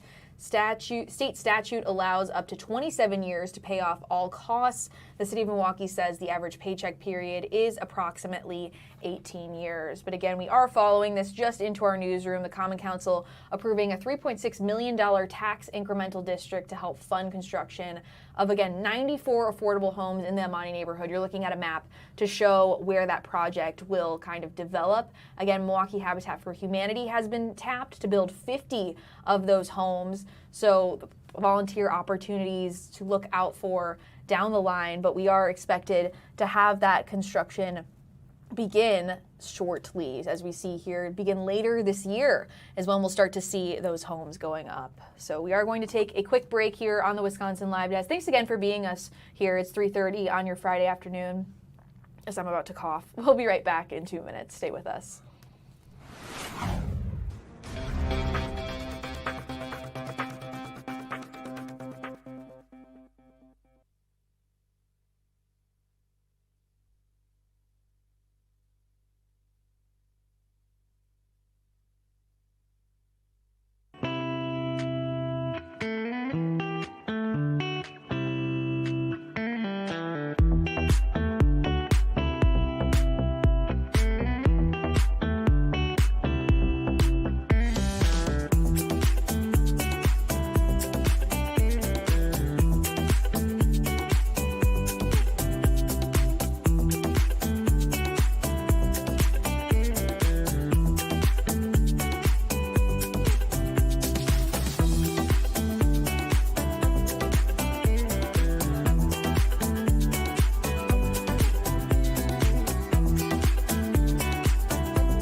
This is the Wisconsin Live Desk. Thanks for being with us on your Friday afternoon. We got about a half hour left together before Fox 6 News at 4. Let's give you a live look outside right now. That rain is moving in here, and it is expected to stick around for the first half of the weekend. I'm going to bring in meteorologist Holly Baker now. Holly, the rain, but we need it for the drought conditions. We definitely need it, and it's going to be a good soaking for us, Maddie, and it's going to continue throughout the rest of this evening. So if you have plans to be outdoors, you may want to try to cancel those because the rain's not going to be stopping anytime soon. It's actually going to continue overnight into Saturday's forecast. So the first half of Saturday will be spent with a lot of that widespread rain as well. We are at 73 degrees, so the rain has kept us a little bit on the cooler side. Dew points are a little bit higher, though. We're at 69. Looking at our current dew points across the area, we do see some areas in the 70s, so it does feel very sticky and oppressive outdoors. So, yeah, with the moisture that's coming in with this rain, I mean, that only makes sense, right? Temperatures are a bit warmer by the lake versus those inland areas. Inland areas are a little bit cooler right now versus the areas by the lake. So we're in the 70s for majority of the areas by the lake. 60s or 66, I should say, for Madison, 64 in Janesville. Now, we will stay in the 70s really for the next couple of hours, and then when temperatures drop, we'll drop to the upper 60s, but that rain is going to kind of not change the temperatures that much. We will stay, at least as you see here, we will stay in the upper 60s for majority of the night. Here's all the rain that's kind of unwrapping. All of it is associated with the low pressure system further out to our west, but our entire state is going to be seeing rain between tonight and even as we head into Saturday's forecast. So for us, we're getting dominated, but it's really all just that lighter rain. We don't have to worry about any severe weather with this. This is just some of the much needed rain that we needed. Looking ahead and how long this is going to last, I already told you it's going to be really overnight. If we go throughout the later parts of tonight, we will start to have the rain pick up a little bit more, so it could get a little bit heavier for us, especially overnight into early Saturday's forecast, and then it starts to lighten up again, so it will be kind of a soggy start to our Saturday, but at least by the evening, most of this rain will be out of here, and we will be dry, so you can presume to any of your Saturday night festivities without worrying about the rain. Heading into Sunday, those clouds will gradually start to clear, so we will get a little bit of sunshine heading into Sunday's forecast, but then Monday it's going to be a real sunshine day. We're still going to keep those lake breezes around for at least the weekend and start of the week. We do warm back up to the 80s though, especially as we head towards Tuesday. We won't have a lake breeze that kicks in then, but we will be checking a chance for rain that's possible to return by Wednesday and Thursday. Not really looking like a severe chance at this point for those days, but we got to get through this first round of rain first, and then we'll turn our focus to the upcoming rain. But this is all, again, rain that is much needed. Glad that it's not severe. There's plenty of movies to watch, plenty of books to read, and games to play, all inside of your home. And if you like the rain, I mean, it's not dangerous to just be out and play in the rain. We're not having lightning or any type of thunderstorms associated with this. It's just rain. It's not going to hurt anything. It's actually going to help a lot, especially the farmers and if you got some plants out on the porch. All right, Holly. Yeah, looking forward to honestly having a little rain over the next few days here. Honestly, good excuse to stay Excuse me, I'm sorry. I think I'm allergic to the rain. Oh, no. Stop. Too good. I mean, would we say it's still a happy Holly forecast? Maybe not if you're allergic to the rain. No, that actually was a real sneeze. I just had to play it out. No, I know. I wouldn't say this is a happy Holly forecast because I feel like when you associate with happy, you associate it with sunshine. This is maybe a bitter Baker forecast kind of comes in when it's cold. It's not cold. We got to find something else for days like this, like an in-between. We'll have to workshop a name, but the rain definitely much needed, as since we did have one of the driest Julys on record here as we wrap up that month. Holly, looking forward to your reports coming up on Fox 6 News at 4. For right now, I'm going to take a quick break here on the Wisconsin Live Desk. We'll be right back in 2 minutes. Stay with us.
This is the Wisconsin Live Desk.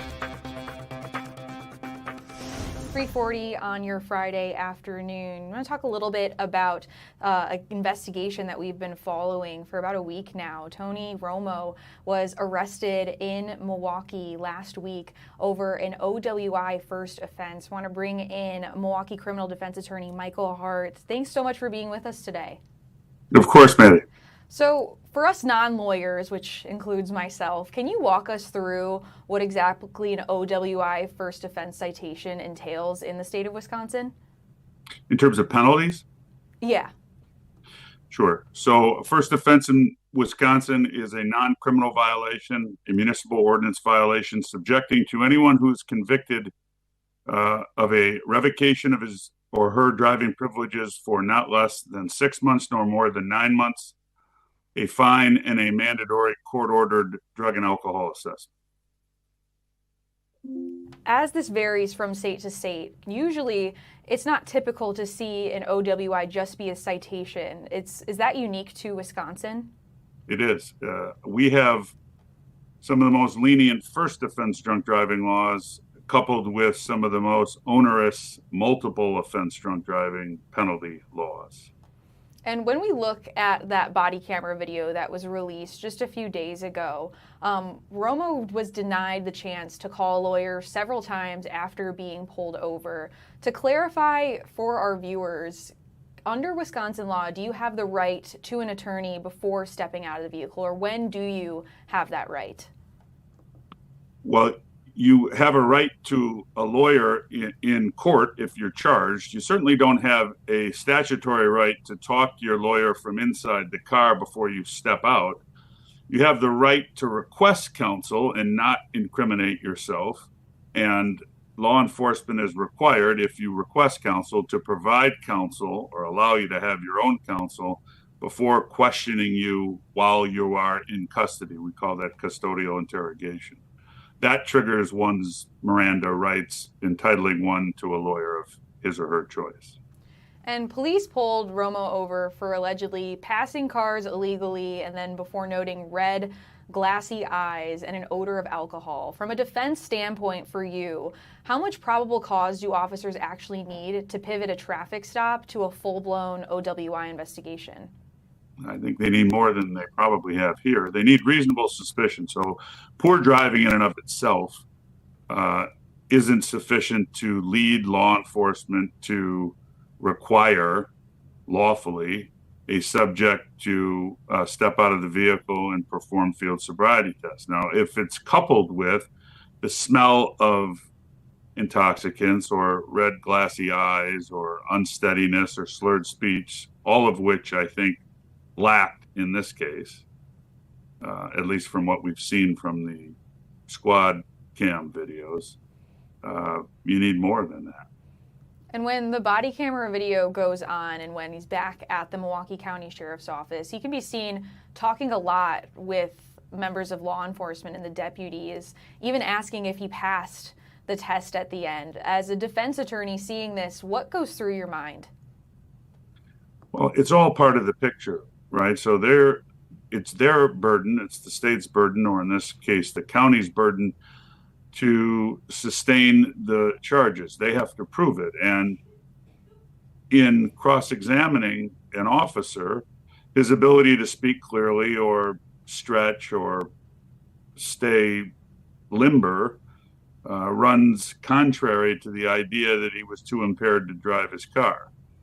The fact that he cut across a lane is evidence of something, perhaps, and may be indicative of impaired driving. But by itself, I don't think it's enough. And Romo refused a breathalyzer test. Is that your right to refuse to a breathalyzer test?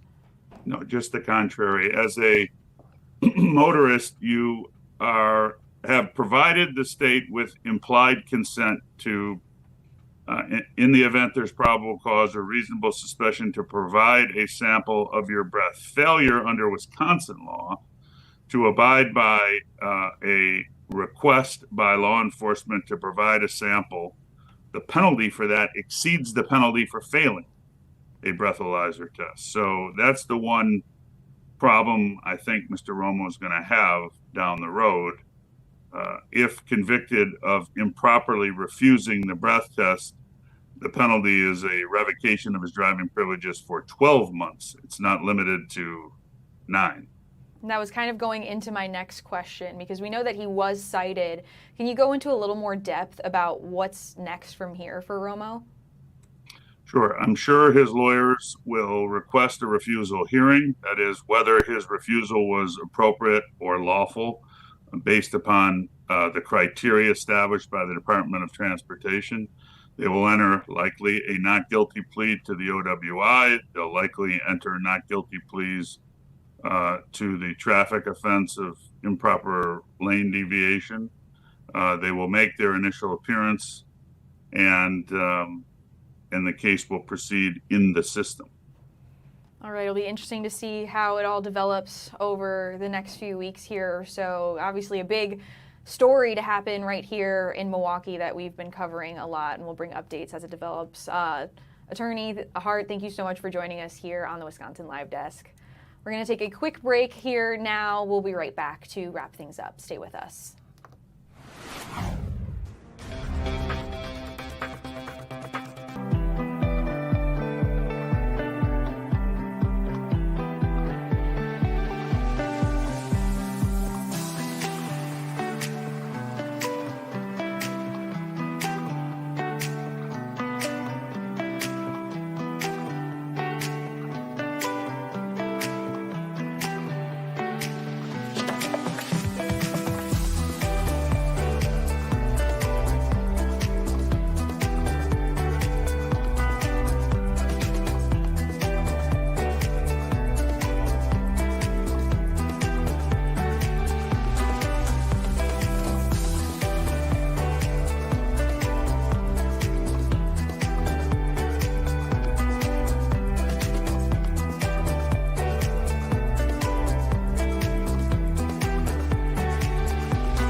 This is the Wisconsin Live Desk. It's your Friday afternoon here on the Wisconsin Live Desk. About 3:50 here. We got about 10 minutes left until Fox 6 News at 4. Here's some of the big stories that we're following today. One is that former Milwaukee City Attorney Tierman Spencer is just found guilty of misconduct. I have our article right now on FOX6Now.com pulled up right now. We know prosecutors said Spencer directed staff to draft a legal memo to stop city property inspections and avoid thousands in fees on a building where he stored personal cars. Investigation records showed Spencer misled investigators and personally emailed the memo to the property owner. So the jury also found Spencer not guilty of resisting or obstructing an officer, which is a misdemeanor. Jury selection began on Monday, with the jury trial beginning on Tuesday. The jury then reached a verdict in the early afternoon today on Friday. His sentencing is scheduled for September 11th. So let's take you back now to the backstory. This dates all the way back to October of 2024, so nearly 2 years ago now. Milwaukee County prosecutors accused Tierman Spencer, the former Milwaukee City Attorney who lost his re-election bid in April, of felony misconduct.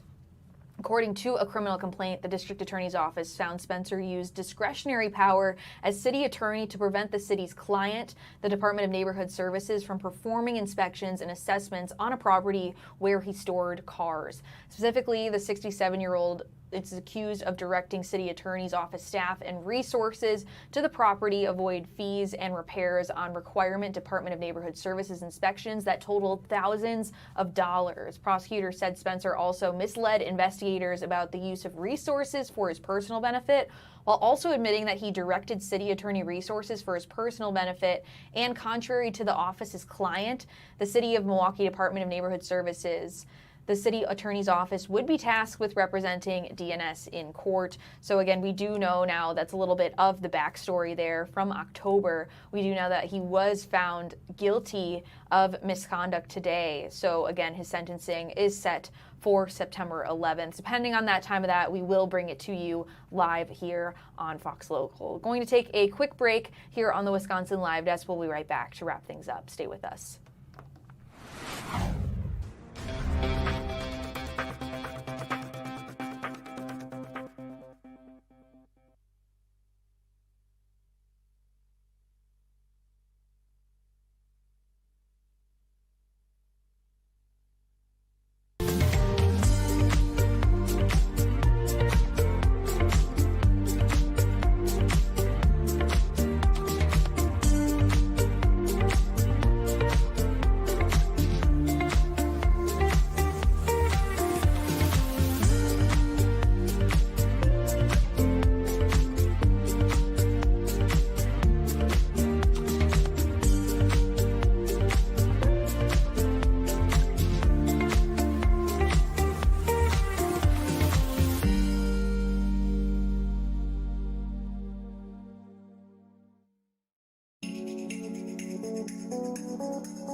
This is the Wisconsin Live Desk.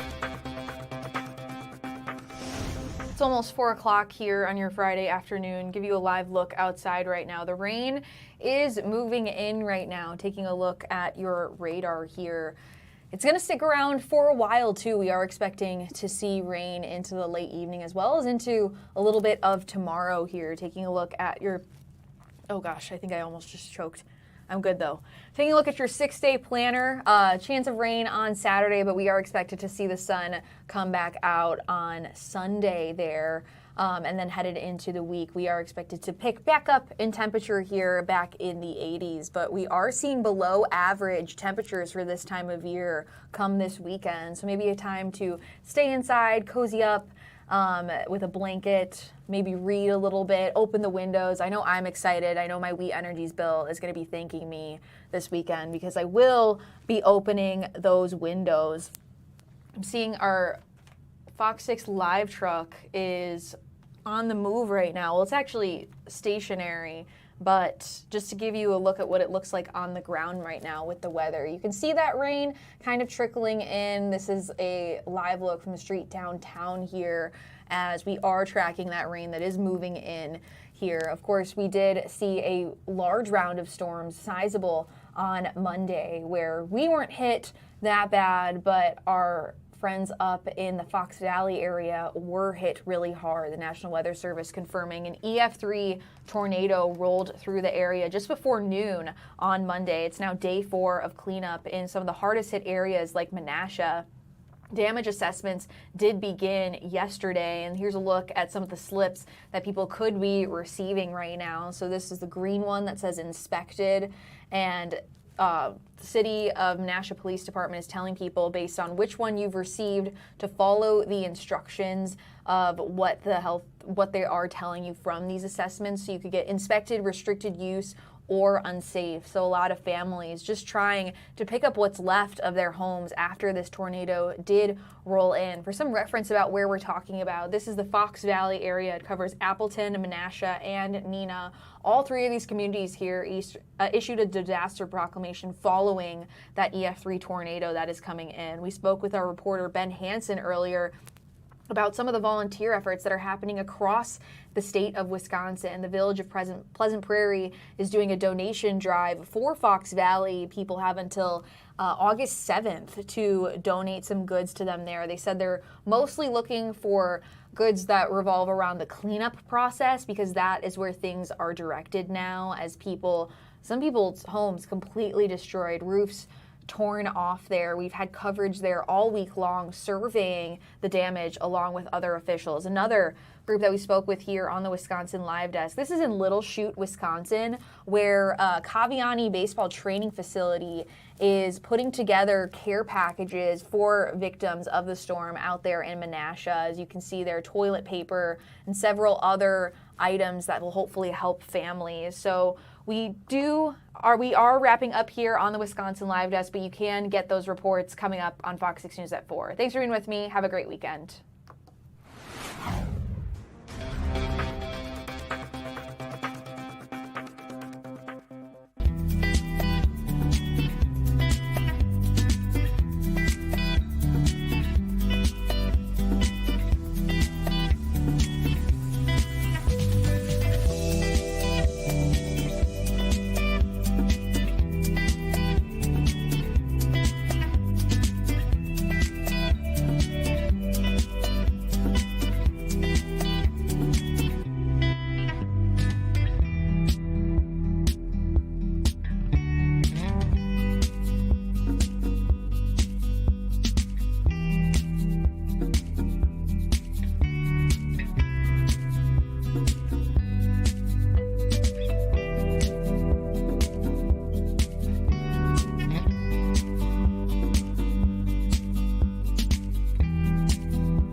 Was like family to me. Now she decided she needed money and she came after me. I consider her my family, my sister.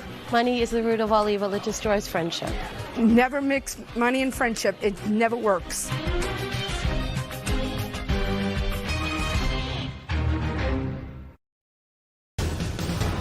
With stories that matter to you, this is Fox 6 News at 4.